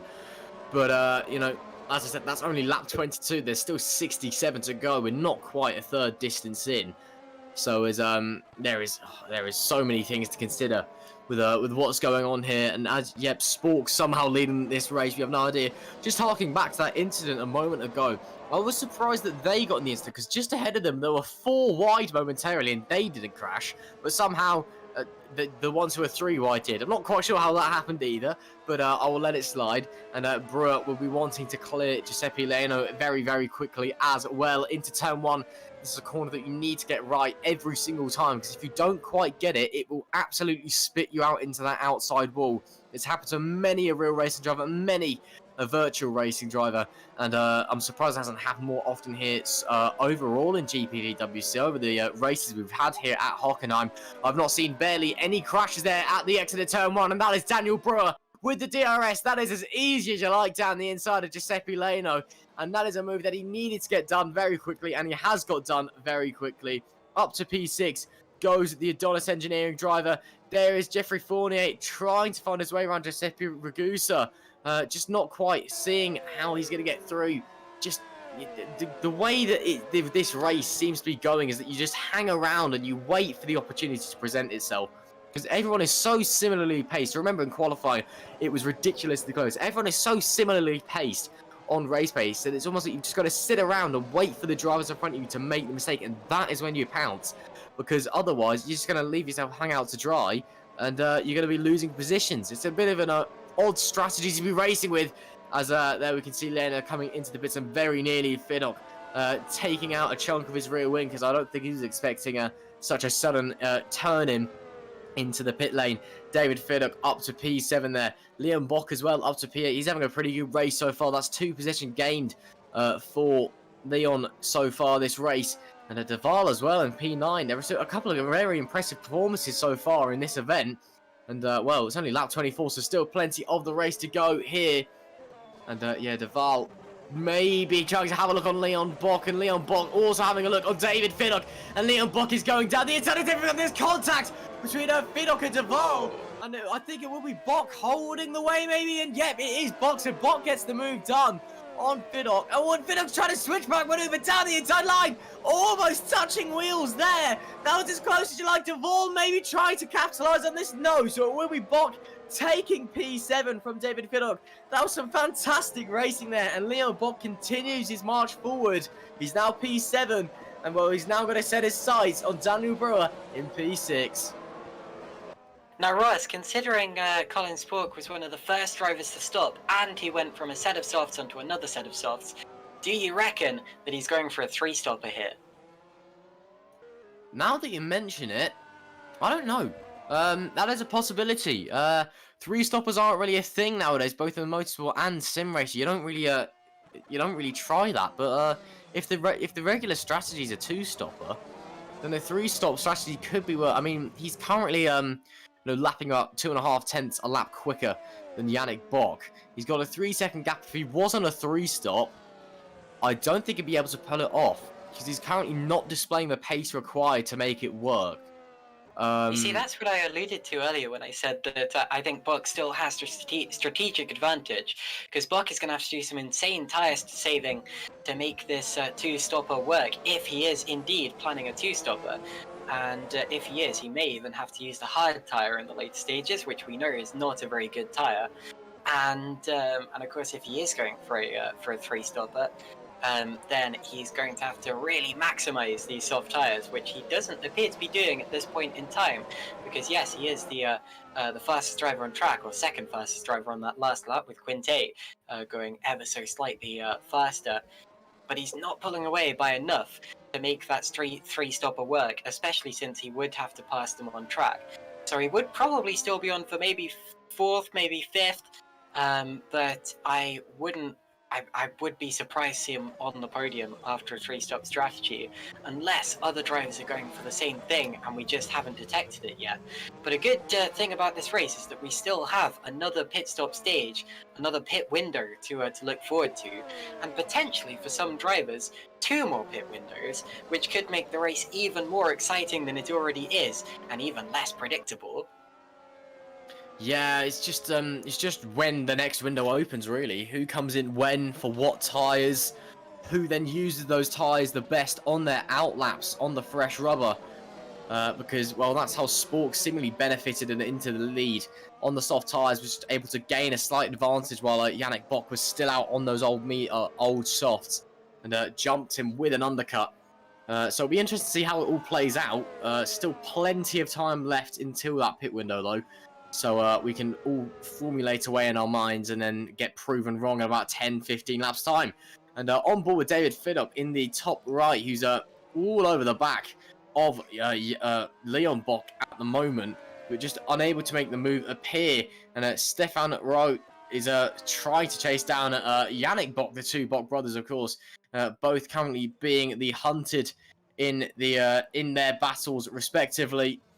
And Rowe is looking very close, but just not quite confident, not quite close enough to make that move and make it stick as well. I think is the main concern that will be lingering on his mind. Is you can, get a move done, but if you can, confirm it and make it stick, that's another thing entirely. And I feel like drawing a little bit closer with every passing turn, but at the moment it's just not close enough either. And on the main battle that we've got on the big screen, which is between Bock, Roll and Quinte, they're just heading through the Sachs curve now. And to put it into perspective, P8 is just on the way into the Mobile 1 curve, so it is still very close out there on track. These guys are pretty tight to each other in terms of their on-track positioning. So the competitiveness is certainly beginning to show. And as we just continue to follow right round, I don't want to say it's descending into a DRS train of who blinks first, but at this phase of the race, that is potentially what we may be having on our hands, because no one appears to just have an absolute pace advantage. No one appears to be able to make a move, so it's just got to be sitting around and really waiting for a mistake to happen before you can pounce. Into the hairpin we go, and that was very close from Roy, to be fair. Nose poking out to the inside, trying to get that little extra downforce he can, because obviously when you're following another car through a corner like that, you're not getting any downforce. And that is Melnyk having a go on Simoncic and getting the move done on Simoncic. And the Burst Esports team's weekend just keeps getting worse. Fournier as well getting done by Gobby immediately behind. So the hairpin is a very popular overtaking spot tonight, but Burst Esports, they're just having a night to forget, aren't they?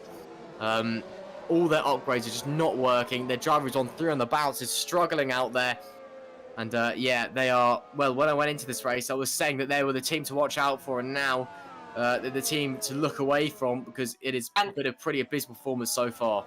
And Spork's in, and this is surely a 3-stopper, because he has got 48 laps still to go in this race, and I am absolutely sure you can't do that on the medium compound, which he is on. So Spork exits the pits, Yannick Bock leads the race, and we have a fight for the lead, a 3-way fight for the lead. Bock, Ra, and Quinte are all right together. Spork is in 7th position, fending off Fiduk. He's come out directly between the battle between Bock and Fiduk. Liam Duval right there as well.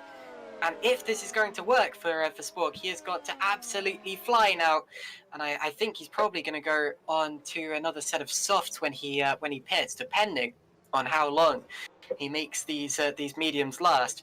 In the background, we've got Fournier and Gobby side by side. Gobby there up into 11th place, and also Moose and Panzer went side by side as we spoke. Liam Duval losing places, and Fiduk keeps that position. But yes, Colin Spork there making the stop, confirming my suspicions.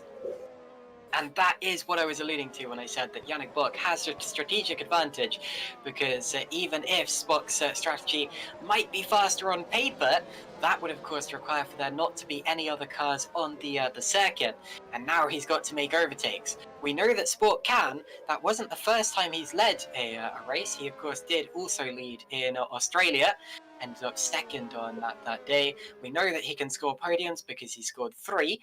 We know that he can theoretically win races because he won races in Superleague Lights last year. But now he's got to fight when he's on the back foot. Here he goes past Leon Bock. He's going to get the inside line, and this is going to be a relatively straightforward one because he's on much fresher tyres, and he had the slipstream, and he has the inside line. And although Bock touched him there slightly with the rear or with the front end plate, I think he'll get away with that. Fiduk and Duval once again side by side, as you can see on your screen, and they come together and around, and a big spin, and a crash, and Fidok flips, he tumbles, he crashes into the crash barrier. That was very much like Lucas de Grassi's Formula 3 crash, if you've seen that. He ended up almost on top of the catch fencing, and out of the race surely goes David Fidok, because there is no coming back from that. He flipped, he tumbled, and he crashed. David Fidok out of the race after a bad collision with Liam Duval. Oh, big shame for David Fidok there. He's been performing so strong all race. He was one of the real stars of qualifying, and that is not how you want your race to end. We're going to get a replay of the incident here, and we'll follow him and his flip into the barriers. And luckily, because it is sim racing, he will be okay. Obviously, if this were real life, it would be a very different story, and we'd be waiting for a message. And there is him spinning. Oh, just backs into the barrier, skips over the gravel, and just lands on top of the crash fencing. That is a nasty, nasty accident, and a big disappointment for him. And a real shame that his race had to end that way. But I was saying before the race that this is going to be one of attrition. It is so close out there that positions are going to be made simply by drivers making mistakes, simply by drivers having accidents. And it looks like he is one of those who has suffered that fate today. Matthias Moose and Matthew Williams having a bit of a tiff here for P12. Williams maybe looking to the inside. No, Matthias holds his line in the red Archer car. And he's just... Oh no, there's a little bit of contact actually. And Williams is forced off the road. I think Williams just had the momentum and went for a gap that just never existed. That's a bizarre incident. And now he's having to defend from Vac as he's lost about a second there. That is completely bizarre. I'm just confused from that one, to be honest. Williams goes backwards. Right, okay. Moving swiftly onward. He's managed to keep it on the road, and he doesn't look like he's got damage, which is the main thing. Roll and Yannick Bock still fighting for the lead. Bock still holding firm in P1 for the moment, though. And Quinte behind, looking on eagerly, probably thinking, come on, guys, can you two have an accident or something so I can inherit the lead without actually doing anything? That would be great. And then it's 11 seconds back to Kilkin P4. So those front three at the moment are really the force to be reckoned with in this race. It's lap 32 of 67, and it's all to play for here at Hockenheim. It's been a battle for the lead going on for so many laps, but since they haven't gone side by side at all, we haven't had much reason to focus on them. There you see Lino and Gobby going side by side just outside of the points. Could turn into a points place later. You never know. Attrition is a thing, even though we've only had 3 retirements so far from 26 starters, so 23 still remaining, and all of them still on the lead lap. But Buck, Roa, and Quinte in what I call a DRS chain, where everyone behind the leader has a DRS activation available to them every time they enter an activation zone. And you'll see that again as they head through the parabolica here. The rear wing flap open on both Roa and Quinte's car, but none of them quite able to get close enough to pull a move. I think Colin Spork is probably going to pull a move sooner than that, because he is now on the back of Daniel Brewer.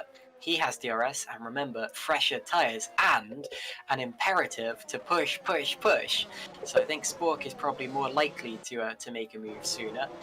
But Dan Brewer, of course, fighting him for position and won't want to let him through that easily, even though he knows that Spork is on a very different strategy to him. Of course, if he holds him back for too long, he can really ruin Colin Spork's race here. And there will be no doubt that Brewer will finish ahead of him if that is the case. Let's continue to watch that. I'll keep an eye on, and Roa's into the pits from second position, so that puts Quinte now up into second. And let's see what Roa does. I think he started on the soft tyres, so if he goes onto another set of mediums here, he may well be able to take them to the end of the race. It'll be tough because he has 33 laps. And you go, oh, this is a 3-stopper from Roa. Look at that. He's on to the soft tyres. So Roa also going for a 3-stopper, much like Spork, a slightly different 3-stopper. And he comes out now in 7th place. Winnick on the outside. So Winnick now goes through, and Roa will come out in 8th place with 2 cars separating him and Spork. So a couple of different strategies on the track now, even between the 3-stop runners, Russ. Yeah, it is all about a game of strategy now. Who comes in when, for what tyres, how long they can get those tyres to last. Spork passes Brewer. Spork's got past Brewer now on track. Brewer hinted at coming back at him, took a little look out of the hairpin and does come back at him, but backs out of it before the Mercedes arena. Sorry for the interruption. That Spork up to 4th. No, no, it's no problem. We've got to keep on track of the action, haven't we, Caitlin? Yeah, it's and on the subject of strategy, actually, Spork is someone who is looking quite tasty at the moment. He's on one of those 3-stop strategies. He's on those soft tyres. Currently P4. He's got about 15 seconds to the leader. So it may cost him, a win, but it's certainly not a bad strategy on his behalf. It certainly will have gained him some places overall. It's all about who boxes when now and who pits for what tyres, how long they can get them to last, what their fuel situation is as well, because your fuel, how heavy your car is affects your tyre wear, how aggressive your driving style is affects your tyre wear. Tyre wear is everything at this stage in the race, and it really is just who is the smoothest, who has the least amount of fuel in the car, but is still able to make the end and push, who is the kindest, who is able to keep the tyres cool enough. It's almost like a mind game, because there's so many different things you have to keep track on. This is what I admire the absolute most in top level drivers, is just their ability to keep on track of so many different things. They keep on track of fuel, tires, their opponent's strategy, their own strategy. They're able to react if someone does something different. It is truly phenomenal, and this is what every single driver on this grid out there will be doing. They'll be thinking about their own race, but they'll also be thinking about everyone else's and how they're able to benefit from that to gain positions. Yannick Bock, though, is the one who just thinking, you know what, let's just keep going around, because right now I've got a 1-second lead, and it's looking pretty tasty for me so far. He is probably feeling quite relaxed out the front. He's the challenge from Raul and Quinte is faded over the last 2 laps, especially with Raul coming into the pits. So he's just he's enjoying life out the front here in the GPVWC Super League German Grand Prix here, round 9 of the championship. And he's just finding his feet, finding his way around, hitting his marks, and doing what he does best, and that is driving a pretend racing car. Indeed, and that of course means that Quinte no longer has the DRS, so that's going to be affecting him. And Bock's got to push now. It's hammer time. He's got to start pulling away in case other drivers' strategy starts to work. Now, another thing to note is that Jeffrey Fournier is right on the back of Maciej Winnick, looking all over his tail. But DRS is obviously not as effective today as we thought it would be, because Quinte and Raul were running nose to tail for so long. Good to see the interactions between Lauren Keersmakers and David Fidok in the YouTube chat. Fidok apologising to Lauren for some earlier contact, and Lauren accepting his apology. Good stuff, very amicable, and it looks like that one's not going to go to the stewards. Into the pits now comes Alessandro Quinte. Of course, after losing the DRS, he didn't have much reason to still be out there, so he is now exiting the pits on soft tyres, which is an interesting one, because with 30 laps left to go in the race, anyone who comes in for mediums at this point is probably going to the end of the race, so Quinte may well still need another pit stop. Sport now passing Kilk for second. Sport getting through into second, and he has a 14-second gap, a 14-second deficit to make up to Yannick Bock, the leader, showing just how much time he lost with that other pit stop. It also shows that he's been making up time since that pit stop, because he lost a lot more than that. But is it enough, and will it be enough by the end of the race? That's the question. Royal came out of the pits in 6th position there. Alessandro Quinte is 7th, a few seconds down the road to him. Looks like he lost time in relation to Raw. Raw there was able to undercut him, and Quinte was not able to react quick enough. And that's how they stand there in that scrap. Although it may come back together now, because Leon Bock is holding up Stefan Roll. So an intriguing point of the race from a strategic point of view. And Sport continuing to gain, actually. His last lap, almost a second faster than Yannick Bock. Something going on in the later part of the top 10. It looks like Robin Panzer and Matthew Williams just ducked into the pits. And both of those going on softs as well. Williams going on softs, Panzer going on to mediums. So Panzer may try to stretch that to the end of the race. Williams probably can't. Yeah, it's I was just thinking, Yannick Bock out the front. the reason he's being able to stay out so long is just because he's leading the race. You know, he's not getting the dirty air from the cars front. He's not getting his tires just heated up because he's getting the warm, dirty air, and he's having to use more rubber in order to keep up the pace. So he's able to go longer on those tires as a result. So it's one of those races where it's almost actually the best place to be is in there. I mean, to be fair, every race the best place to be is in the lead, but it's one of those races where, you know, being in the lead is so much better than everywhere else because it's not, you know, you're leading a race. It's actually giving him an advantage on the racetrack. So that's just that's one thing to look out for. So Yannick Bock could actually, if he's very easy on these tires, which he could be, he could take these mediums a long way. Alternatively, he could come in for another set of mediums now and just cruise to the end if he wanted to. He could come in, for a set of softs right at the end and just try and bang in a fastest lap of the race. The world's his oyster at the moment. It's just about what he does. Spork in P2 is currently the man trying to chase him down. And as we see here, Daniel Brewer trying to have a look at Ray Kilk. And he's looking to the outside. Kilk going super aggressive on the defending. And Brewer trying to hang it around the outside. And just cannot get it done. Doesn't have the momentum. Unfortunately, the angle of that hairpin is so tight that a move around the outside just isn't possible. There's no camber on the hairpin. And there's just no momentum to be able to be carried around the outside. Matthias Moose also on the defensive from Thomas Vach. And Brewer is now looking like he's going to come under attack from Root as well. So now adding Root into the equation, and Root is flying on that set of softs at the moment. It's fresh softs against worn mediums. I think we all know who's going to win that battle. And I think Root, though, will need to clear Brewer very, very quickly if he wants to continue his fight for the win of this race. And as they come now out, you can just see how close he is to the back of the Adonis car. He is so quick. Turning into turn one now, flat out. Actually, very clean. That's the cleanest I've seen anybody take turn one all day. So kudos to Stefan Rolt there. And actually, Quinte behind as well is pushing super hard as well. So these two really trying to get past these guys because they don't want to be held up in traffic.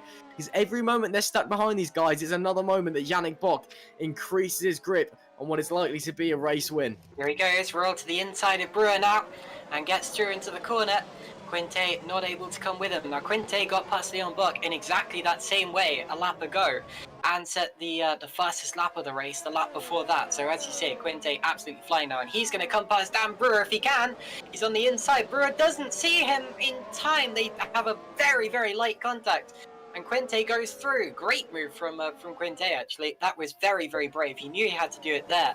He's the fastest car on track right now on those fresh, soft tyres, and I think still potentially on course for a podium if he can get his strategy to work. But as you say, held up behind Kilk and Roll.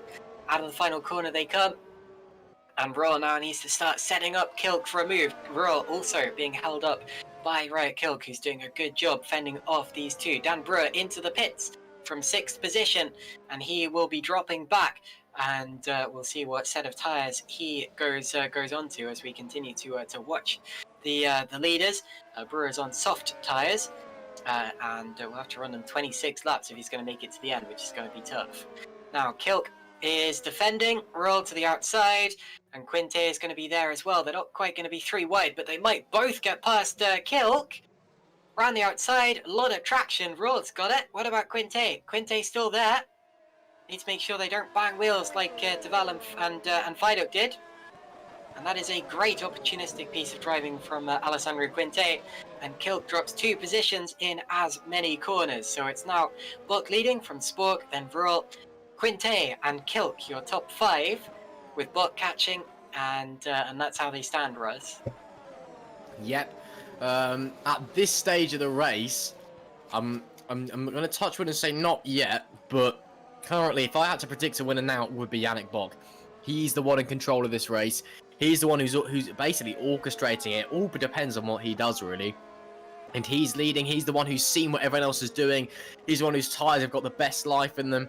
He can just, sit around and cruise, live his best life, probably, have like a vodka martini or something and just chill out, crack open a drink, have a bag of crisps on the side.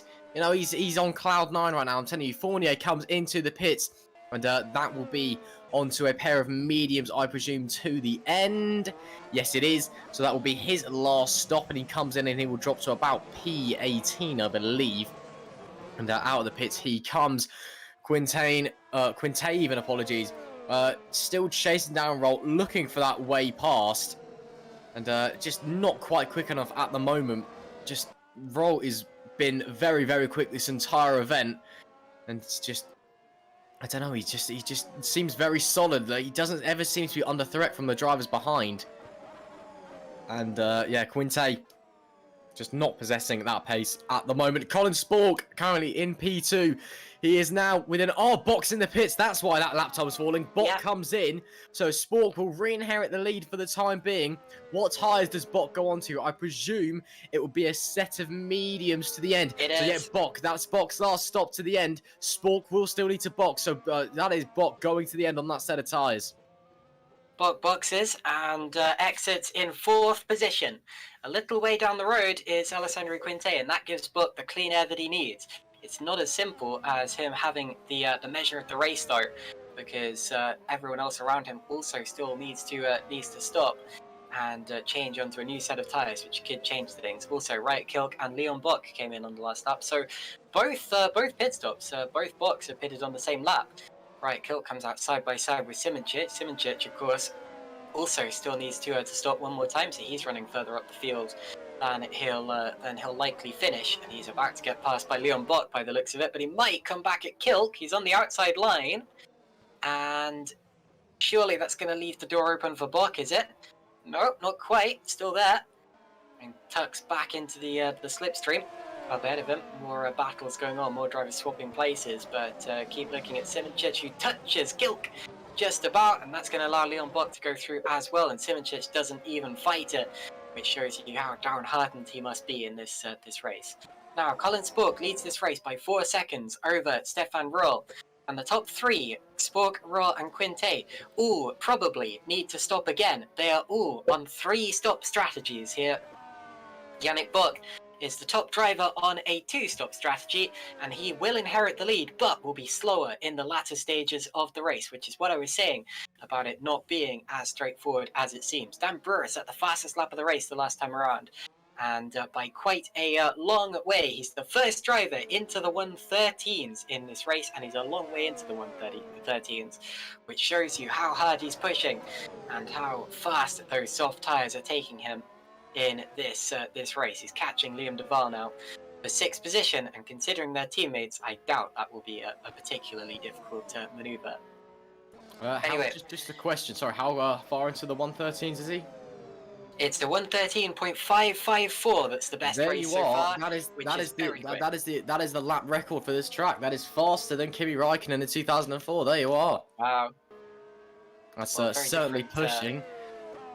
Very different era to that, of course, and we're not going for the official lap record, but it would be great if we were, because Dan Brewer there, extremely fast on his soft tyres in his Edinus engineering car. So as he approaches his teammate Liam Duval, Quinte still on the back of Rural. I'm still half expecting a move to come there before the end of this race, but Rural, of course, a tough competitor, very good in defence. Now, they're both actually catching Colin Spork quite quickly here. Their last lap was about 0.8 of a second faster than him, so it may well be 3 for the lead before long. Spork's been out there for a long time on that set of tyres, and all of them need to stop again. So this is getting really exciting, even amongst the 3 stoppers. Liam Duval just dropped back, and that's because Dan Brewer has got through. So Dan Brewer up into 6th position. The Edinus engineering cars swap places. That is technically team orders, although it's not the unfair kind of multi-21 team orders that we're used to. That is the very fair, you're on a different strategy after you, mate, kind of team orders. That is very justified in Ruta Racing. So good to see that for Liam Duval, very sportsman-like, and they continue on their way in 6th and 7th positions. Yeah, it's never a good feeling when you have to let your teammate pass, but you know, it is sportsman-like to do so, especially if they are on a different strategy. So that was definitely the right thing to do there. You know, even if I'm sure the driver himself realised, I'm sure there wasn't even, a message from the team. I'm sure it was just a look behind, realised they're on a different strategy, realised they're on different tyres, go on then, I'll let you through, I'm feeling nice. A lot of these times, these drivers are actually talking to each other which is a bit one of the unique things about sim racing, that even when you're in a sprint race, obviously in an endurance race, you'll always be talking to each other because you'll hang out in a Discord call or whatnot. But often, actually, in even in sprint races, you'll both be on the same call with your team manager or something who'll be calling the strategy and race engineering for the pair of you. So it's a bit weird because you can talk to them, you can discuss strategy. Sorry, Kilk and Quinte there side by side. That's over the 4th position. And it looks as if... Oh, no, sorry, I'm behind. I'm way behind. Nothing actually happened there. My apologies.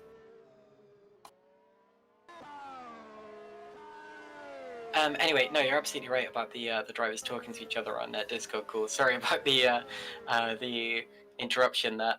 Now, that is something that's unique to sim racing, as you say.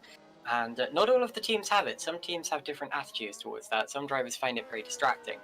And other teams think it's a necessary distraction in order to orchestrate strategy and things such as that. Meanwhile, Maciej Winnick came into the pits a couple of laps ago, and he comes out in P12, directly behind a battle between Buck, that's Leon Buck, Yanni Simoncic, and Matthew Williams, and Riot Kilk actually just ahead of them as well. But anyway. Sorry, Russ. Apologies, my Discord was just having a moment there and not letting me unmute my microphone. Yeah, just currently following around Simoncic, and yeah, he's into the top 10, but this is just a race to forget. From 3 wins on the trot to a very disappointing qualifying, to say the least, and then quite a lackluster race by his standards. Yeah, it's one of those things. Bad weekends do happen. But it's this is still probably pretty heartbreaking from he's in this championship fight, and as it stands, he's about to lose big to his main championship rival Yannick Bock. See on board there is Colin Spork, our race leader as it stands, but he will probably need to come in again unless he's worked some miracle on those mediums and is able to get them to the end, which I doubt he will be able to. We both think he's going to have to come in again, so we'll have to see what happens there. Just looking through the rest of the grid, we've had a few people moving quite well, but honestly, it's all been about those front 3 today, and Spork, Ray, Quinte, and Bock. They've been the ones we've been watching. They've been the ones that have been exciting us all race long, and well, we're over halfway through the race now, coming into the kind of the latter phases, and this is when it's all going to be decided. Well, Matthew Williams still not giving up. He's having a look on Simoncic once again to the outside. He pulls. It's going to be very, very easy, I think. On the brakes, into the hairpin, and yet, don't even need to say anything else. That was absolutely textbook from Matthew Williams. Up to P10 he moves. Great move. Used the DRS beautifully, and down the inside he dived. He waited for his moment, and it presented itself beautifully, and that will be P10 for him. Lovely stuff there. And Spork's in, as we expected. Spork in, and he'll be going onto what I expect will be a set of softs, and his final set of softs. Yannick Bock's going to go through, so Bock will retake the effective lead of the race. We already knew that he would probably have it, and that means that now we have a battle for the lead on track between Ro and Quinte, because they have been released from Spork, who they were catching very, very quickly. Spork gets out just in front of Dan Brewer. That's going to be close as well. Whoa, and a big spin! And he's going to save it, is he? Oh, wow, great save from Brewer. He's going to lose about maybe a second in that, but he did well not to lose 5 seconds, maybe even more. That was a good save, but he's going to lose a lot of time. Just got very distracted by Spork suddenly coming out in front of him, and Spork did nothing wrong. But Brewer lost control anyway, and just held on to it. Simoncic also just dropped out of the top 10. He came into the pits, and actually, coming out in 19th place, he's going to be lucky to even score points today. Points going down to 15th position. So, Ro and Quinte are the only two, or not the only two that we're waiting for to make a pit stop, but they are the main 2 who we're waiting for, and they will probably come in soon, because we're now into the stage where you can pit for softs and relatively comfortably make the end of the race. So next lap maybe, I wouldn't be surprised to see one of these 2 drivers at least ducking into the pits. The gap between Bock and Spork is 11 seconds. That's what Spork's got to gain if he's going to win this race. And in 17 laps, it's doable, but very, very difficult, and he may need a mistake from Yannick Bock for it to even be possible. And that means that Yannick Bock is well and truly in control of this race now, even more so than we maybe expected. Liam Duval into the pits, as is Fabrizio Gobbi. they will drop out of the top 10. That puts Winnick into P9, and Panzer will get up into P10. Good recovery drive from Panzer, actually. And I'm just checking to see if he may still need another pit stop. I think he might. But that's I think he's doing slightly better than his teammate, potentially. His last stop was on lap 38. It's now lap 50, and he's on medium tyres. So actually, may just make it to the end, if indeed that's what he's attempting to do. But it is going to be very difficult for Rowan Panzer. He's going to need some tyre preservation, which will make him extremely vulnerable to Geoffrey Fournier behind him. Now back to the front. Stefan Roll is into the pits. Where does he come out? Will he jump Colin Spork? I doubt it, but he was gaining and gaining, so maybe he just might. They're going to be very close. And I think more importantly, where's he going to come out in relation to Dan Brewer? Through goes Yannick Buck. Quinte now leads by 7 seconds. Roll exits the pits. Spork goes through. Where's Brewer? Brewer on the outside. They're going to be side by side. And through goes Dan Brewer, meaning that Roll is going to have to pass him on track for us. Indeed, Brewer's come out of nowhere almost. He's kind of just turned up. We weren't expecting to be in the fight for the race win, but now out of nowhere, he's kind of there or thereabouts, and he's looking quite pacey. Now, Roll's going to get straight back past him, but that's time lost still that he didn't need, and Dan Brewer may be trying to put up a fight. We're not sure, but yeah, very interesting to see Dan Brewer doing so well this late on into the race. And, the real battle I'm waiting for is Bock and Spork, because Spork will gain on Bock. It's not a matter of if, it's a matter of when. As Quinte comes in the pits as well. Will Quinte come out behind Brewer? We don't know. We'll have to wait and see. But yeah, Spork will catch Bock. It's just a matter of how much tyre he's got left when he catches him and what point he catches him. Because if he catches him on lap 67, there's no point in catching him, is there? Because he's not going to win the race. So it's going to be very, very close by the end, I think. And Quinte into the pits. Spork gets past. Where is Roll? Where is Roy? And there he is. I think that he's going to just... No, Quinte might actually get both of them. No, I think Brewer's going to get through as well, is he? No, Quinte's just going to thread the needle. Perfect timing there. That is exactly where he wanted to be, Caitlin. Well, he wanted to be just in front of her, and he almost managed it, but just misses out. Now, can this bunch catch Spork? They lost a little bit of time in the pit stages, but they were catching him before the pit stop, and they're on ever so slightly fresher tyres as well. All of these guys on the softer compound of tyre. Spork, incidentally, is catching Buck at about half a second per lap, which isn't quite going to be enough, but it's going to make it relatively close towards the end of the race if they keep it up. And actually, Buck is going to drop off even more as his tyres continue to wear. Panzer and Fournier, we're watching. Look at that. They're side by side, almost rubbing wheels on the exit. I told you that Panzer would be vulnerable, and now Fournier getting through. But if Panzer can hold it there, he'll be on the inside and backs out of it. Wisely so. Fournier up into 10th position. That's how they stand. Also, Mateus Moose just got up into the point-playing positions, passing Francesconi for P15. That is how they stand. And great stuff in the Super League race. Spork just set the fastest lap of anyone that last time around. He's pushing. Maciej Winnick just passed Matthew Williams. That's because Williams is in the pits now, as is Dan Brewer. So Williams and Brewer will drop out of the top 10, putting Fournier and Panzer back in. So that's how they stand. Liam Duval is now going to be back into the top 10 as well. Liam Duval in the Adonis car breaks back in, and he is now right behind Roland Panzer himself. Panzer vulnerable to Liam Duval. Main battle still the fight for third. That's the one that's been raging. It's pretty much to start the race, Rot and Quinte. And Quinte will know the back of Rot's car better than the front of his own by the end of this race. And he will be sick of it. He'll be seeing it in his dreams. Can he find a way through at long last for them to catch Colin Spork, who's currently the fastest car on track, Russ? Well, as it stands, I mean, it's been Rouet leading Quinte throughout their battles so far, the entire event. Quinte is on slightly fresher rubber, though, as we head into kind of the final portion of this race. So it could be a bit of a shake-up. I'm not sure. But yeah, this battle has literally been raging the entire race long. what a race it's been though here at GPVWC.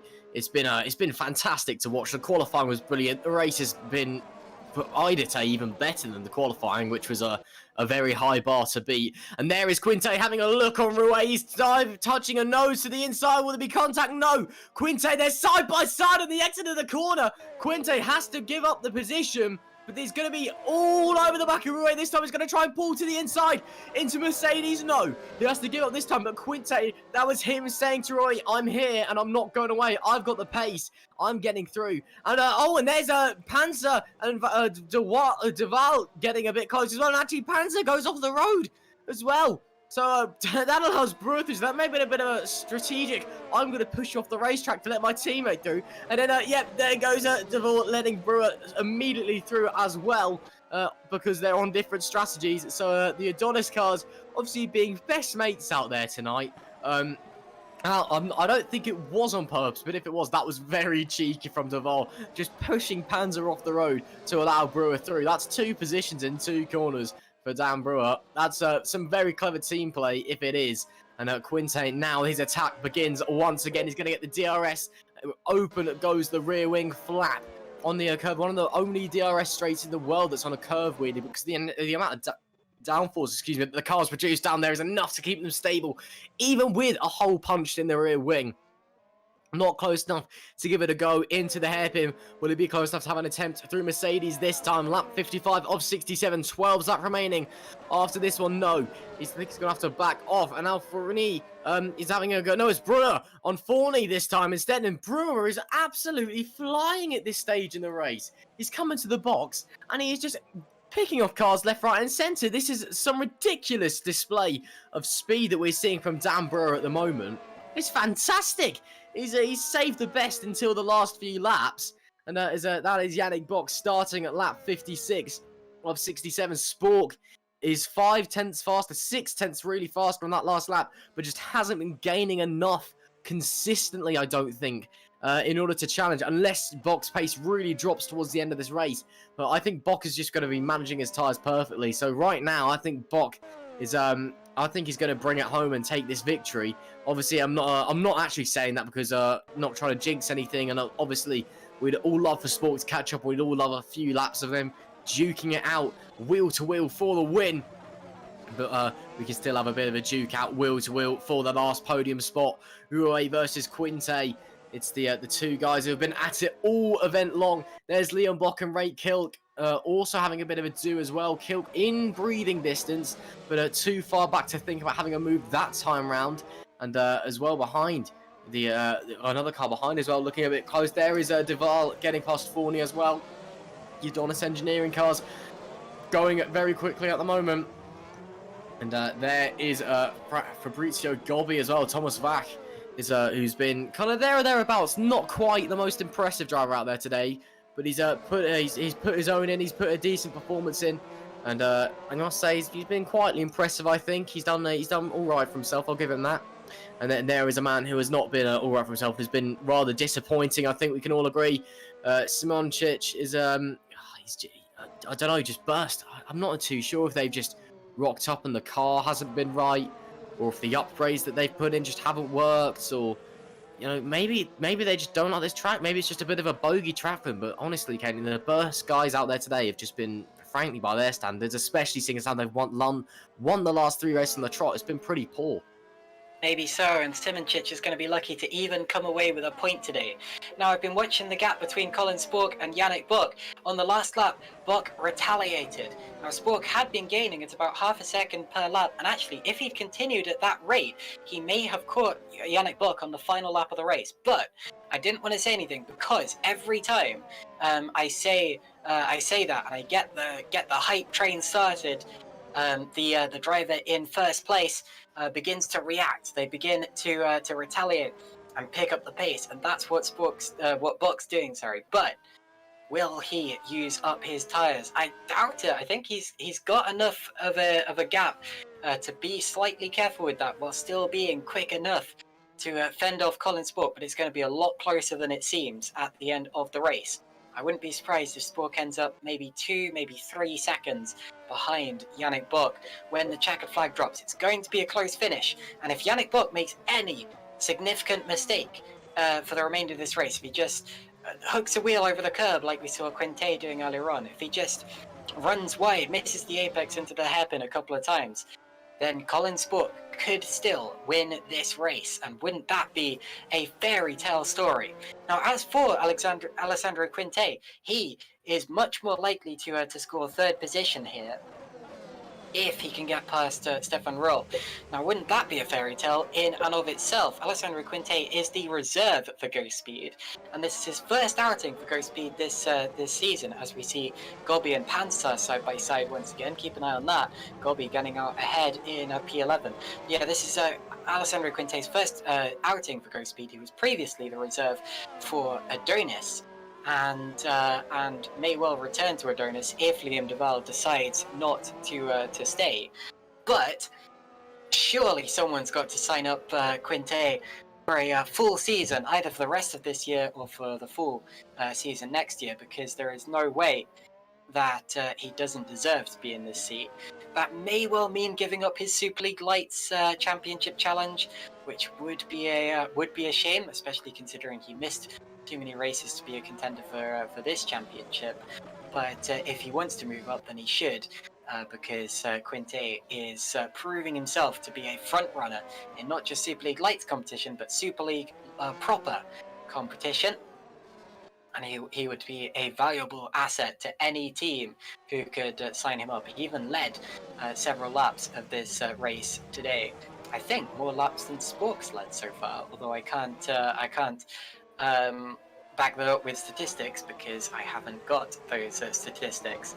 But anyway, the gap between Buck and Spork is within 5 seconds for the first time since Spork's first pit stop, since Spork's second pit stop, sorry, and that is a sign that things are getting exciting. And Spork's last lap was 9/10 faster than Buck, so maybe Buck made a slight mistake there.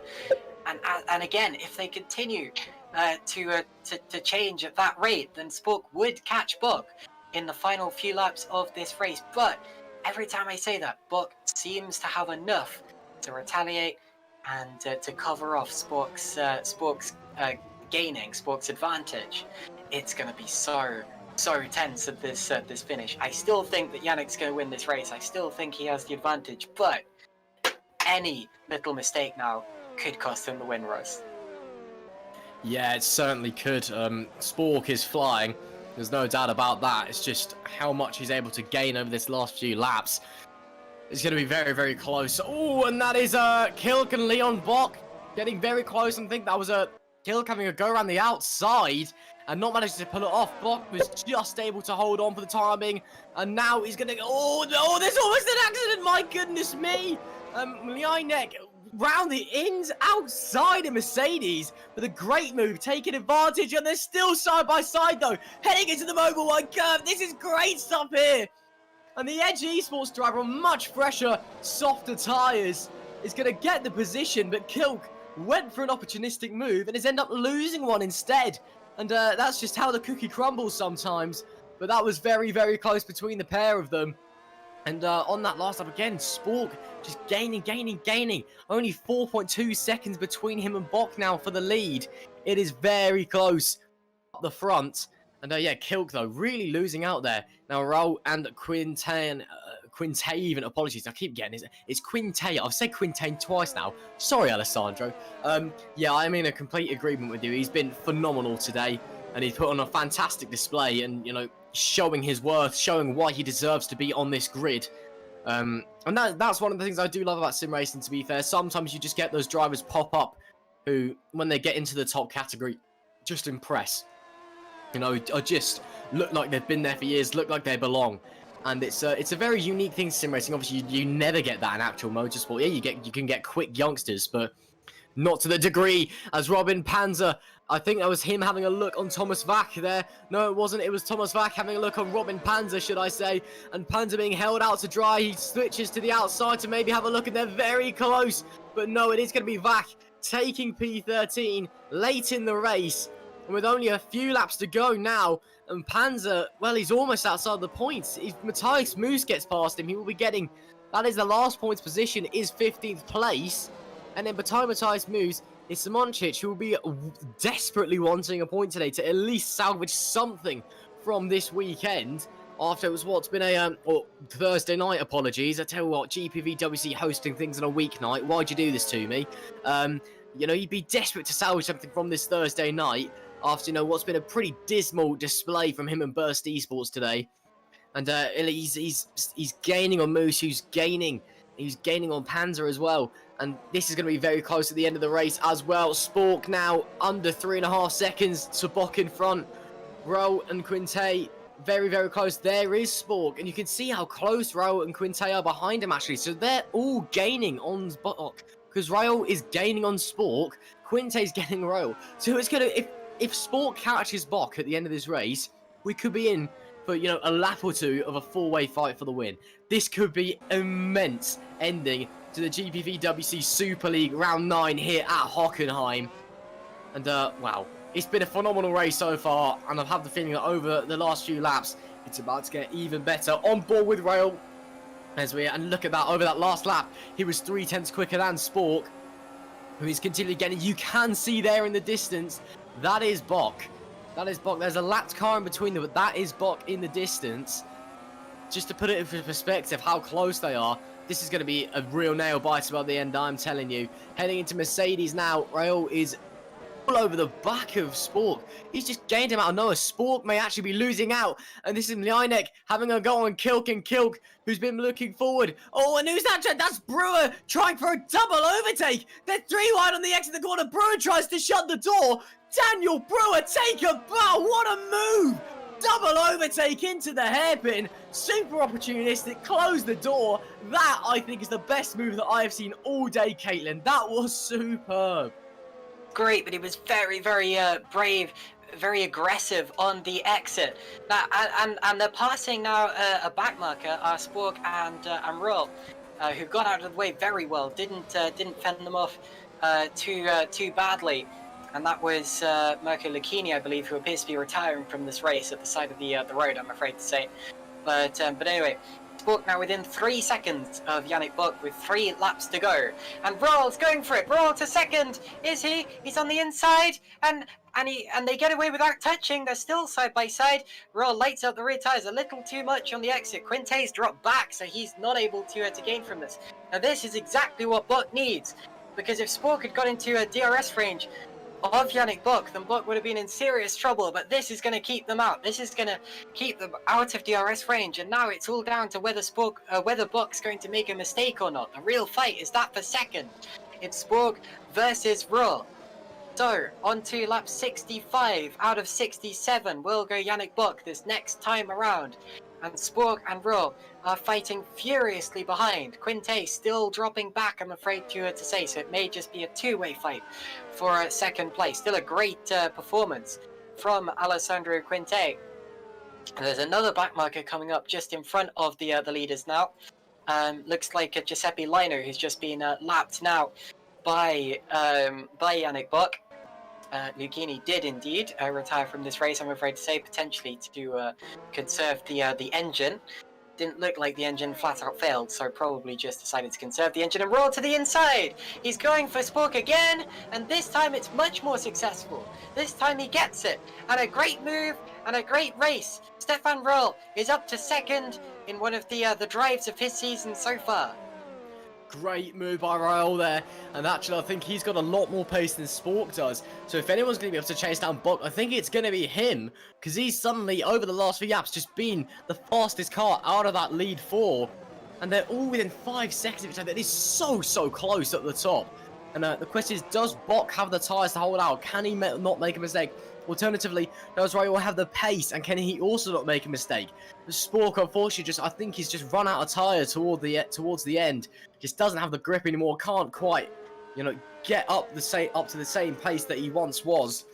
He's now down in P3, but it will still be a very solid podium for him, unless Alessandro Quinte has anything to say about it, because he is also gaining into turn 2. They go in turn 3. He will get a very strong boost of DRS here. It's lap 66. I don't think Raul is going to be close enough, but he can certainly try and close that. But Quinte can still get that final podium place. He's got all the time in the world. He's got all the DRS in the world. Sport goes to the inside. Quinte to the outside.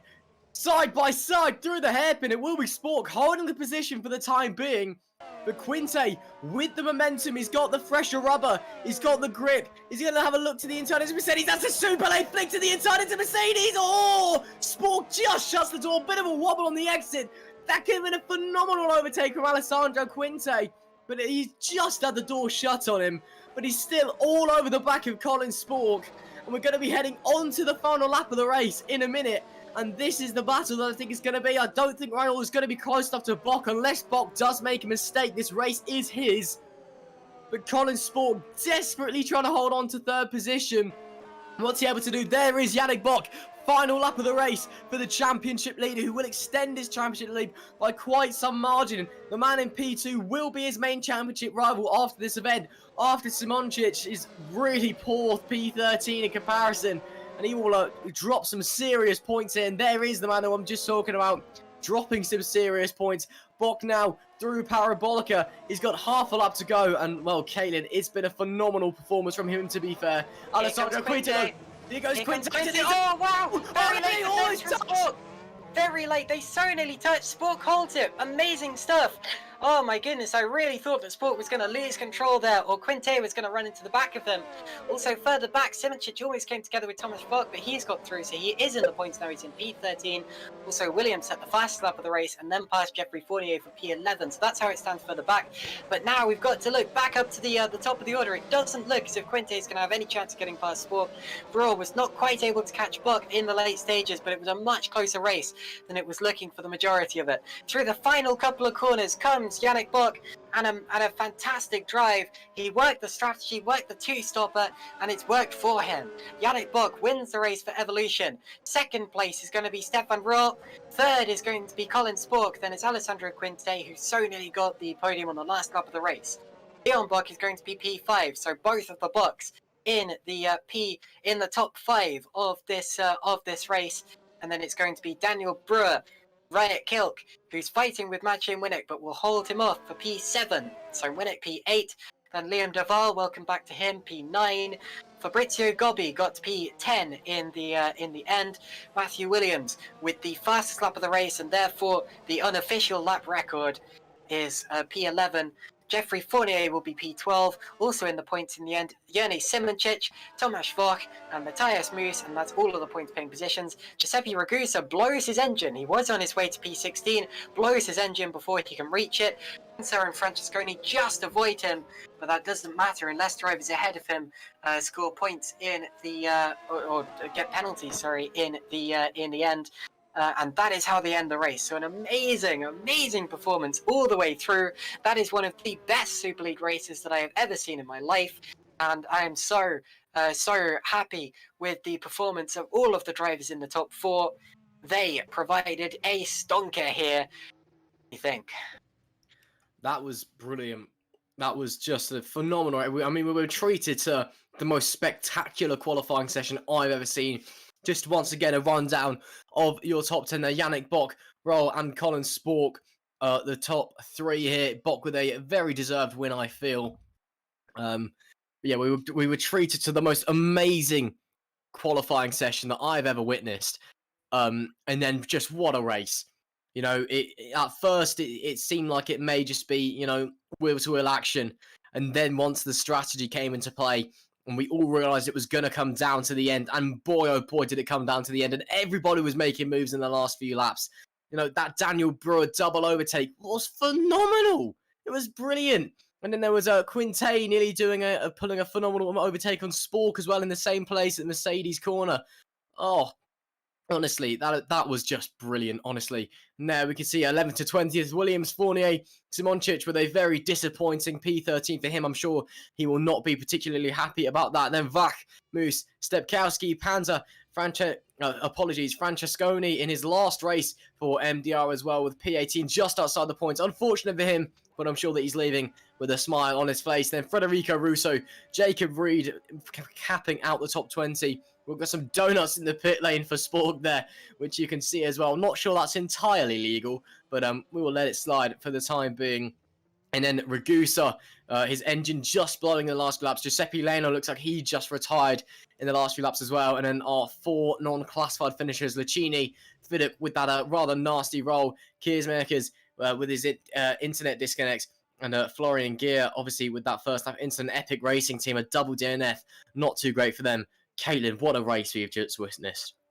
You very rarely see donuts in the pit lane, and I think Spork demonstrated why at the end when he almost knocked his front wing off. But yeah, what a race from him as well. That's his 4th GPVWC podium in his first season. An incredible drive from the rookie. We can now talk to our race winner, Yannick Bock. Yannick, are you there? Yeah, hello. So, Yannick, you were being caught and caught, but you fought and fought. And you won that race by less than 2 seconds. That must have been a tense one, but how are you feeling? First of all, big shout out to some of my friends. I know they're watching. Next be on me, guys. Cheers. And yeah, it was kind of close in the end. I had much higher wear in the actual race than in practice. So yeah, but I always was committed to the 2 stops. And I'm kind of exhausted because it was going to be close in the end. I guess I had some luck that the guys were like fighting with each other. So yeah, I had a small gap in the end. You did indeed, and what a victory that was. And that took us through qualifying too. Oh my goodness, after qualifying, there was nothing to choose between you or the top 7, but you just came out in front, and that gave you the advantage that you took all the way through the race. Yeah, qualifying was kind of hard for me. I spun in the first run, and I messed up the second run, and time was going to the end, and I was like, oh, I didn't have a good lap in, but the last lap was very good for me. So yeah, I was in front.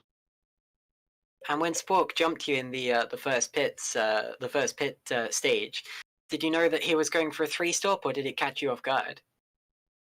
Yeah, he was, I don't know, lap 14 or lap 15 in the for the first pit stop. So I knew he only can do 3 stops or even 4 stops. But yeah, these guys had amazing pace. But I couldn't make the other strategy work today. What a victory. Russ, do you have anything to say for our winner? No, just want to say congratulations, Yannick. Great drive out there, and again, some good points for you and for the team as well. So yeah, good result. Thank you, thank you. Yeah, great stuff, Yannick, and thank you so much for the interview. And we will see you very shortly. That was Yannick Bock, our Grand Prix winner there from the German Grand Prix, and of course the top of the 2 blocks. Although Leon also doing a great job in 5th place. Now let's move on to 2nd place. Stefan, you there? Hey, Caitlin. Jolly good. So, Stefan, you passed Colin in the late stages and got that P2. Talk us through that move. Yeah, it was always going to be close at the end. That was the strategy. So we switched to a 3-stop early on. And then we knew that if there's anyone on a 2-stop in front, then we're going to catch them right at the end of the race. That's what we calculated. So that's what happened. Just a few laps too short, and maybe I could have challenged Yannick, but 2nd place, happy with that. Yeah, a couple of more laps and you probably would have got it there. Did you think you were going to catch him, or did you always feel like you were on the back foot? I thought I might have a chance if I could get clear of Colin faster, like a lap earlier maybe. But I think I lost the race at the beginning when Colin went on the inside of me and outbraked himself, and I lost a couple of positions, and that's where I think I lost the connection to Yannick, and lost the race probably. I've forgotten that you did have a collision, didn't you? Do you blame him for that? See after the race, you know, I haven't seen it back, so I have to check. That's a very mature way of looking at it. Russ, do you have anything to add for our 2nd place finish yet? Again, no, just great drive out there, Stefan, and again, lovely move to take 2nd place, and a well-deserved 2nd place as well. Good job out there. Man. Thank you very much, Stefan, and good luck in your future Grand Prix. Thanks, Caitlin. Okie dokie. We now have 3rd place Colin Spork, and Russ, since it's your first Super League commentary, I'm going to give you the pleasure of interviewing our rookie sensation. Oh, you're too kind, Caitlin. Colin, you there? Hey guys, yeah, I'm here. Well, that was an interesting race for you. Very aggressive strategy call. Got a bit unlucky in the end. Probably just kind of run us through. Did you just run out of tyres at the end there? Do you think if it was maybe a lap or two short, you could have held on for P2? Yeah, I was going like full send in the whole race, and if I would have saved like on 2 stints, I would have saved 1 lap of tires. I would have been able to go for Yannick, but in the end, I ran out of tires. I had like 2 laps, came 2 laps short of tires, and normally you would want to have like 54 something on the rears at the end, and I was at 49 already in the last lap, so I was sliding, and I was happy that I would be able to keep it in front of Alessandro. But yeah, it was close. But GG to Yannick, he did a really good job in the 2-stop to keep it in front, and also to Stefan, who had he pitted a bit later and had just enough tires to get past me. So GG. Yeah, and what inspired your aggressive strategy? Was that something you decided with the team, or was that something you just thought of yourself and went, hey, why don't we give this a shot? Well, I mean, I was thinking about we always followed Evolution if they were in front of us, and because of the following them, we wouldn't like take a risk and might be able to overtake them. So I was thinking about just send it and all or nothing. Also didn't have a lot of time to practice, so I wasn't able to find out how to save the tires as much. So kind of forced, but also a choice to go for the strategy. And just one last question. What inspired the donuts in the pit lane? Did you forget to do them at the first corner, or was it just let's try and be unique and do them in the pit lane? Oh yeah, just wanting to be as low on the tires as possible and then do the donuts. Yeah, that's fair enough. Well, thank you, Colin. Great result out there today, and it was a very impressive strategy call and a very impressive drive. Good job. Thank you. Well, that was Colin Sport P3. Indeed. So that is the end of our broadcast, pretty much. Let's take a look at the calendar quickly, just so we can remind you what's coming up.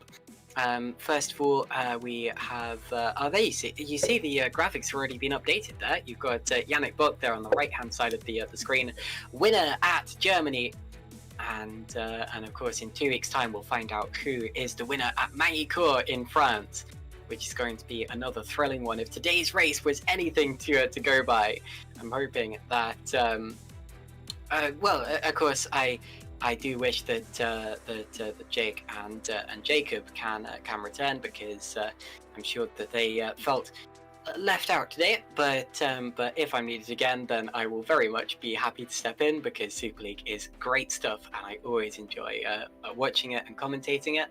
But yeah, McIntyre is going to be great, and then of course after that we've got the real classics of the calendar: Spa-Francorchamps and then Monza, Italy. And following that, of course, the more technical circuits, Singapore and Suzuka, the more modern Austin, Texas, and then, of course, the fantastic season finale venue at Sao Paulo, all the way in October. So no real need to start thinking about that now, but definitely still something to look forward to. Thank you very much to Ross McIntyre for joining me for the very first time in the Super League broadcast booth. Ross, you did an incredible job as always, and I still maintain that you are one of the fastest improving young commentators that I've ever worked with. And thank you as well to Argo Tida, the cameraman who provided the stream that you as viewers just watched. And thank you for watching. I hope you enjoyed it as much as I did, because today's racing has been wonderful. So that's the end of today's proceedings. Join us in 2 weeks' time, or for the junior categories in the meantime. Thank you very much, and we'll see you then.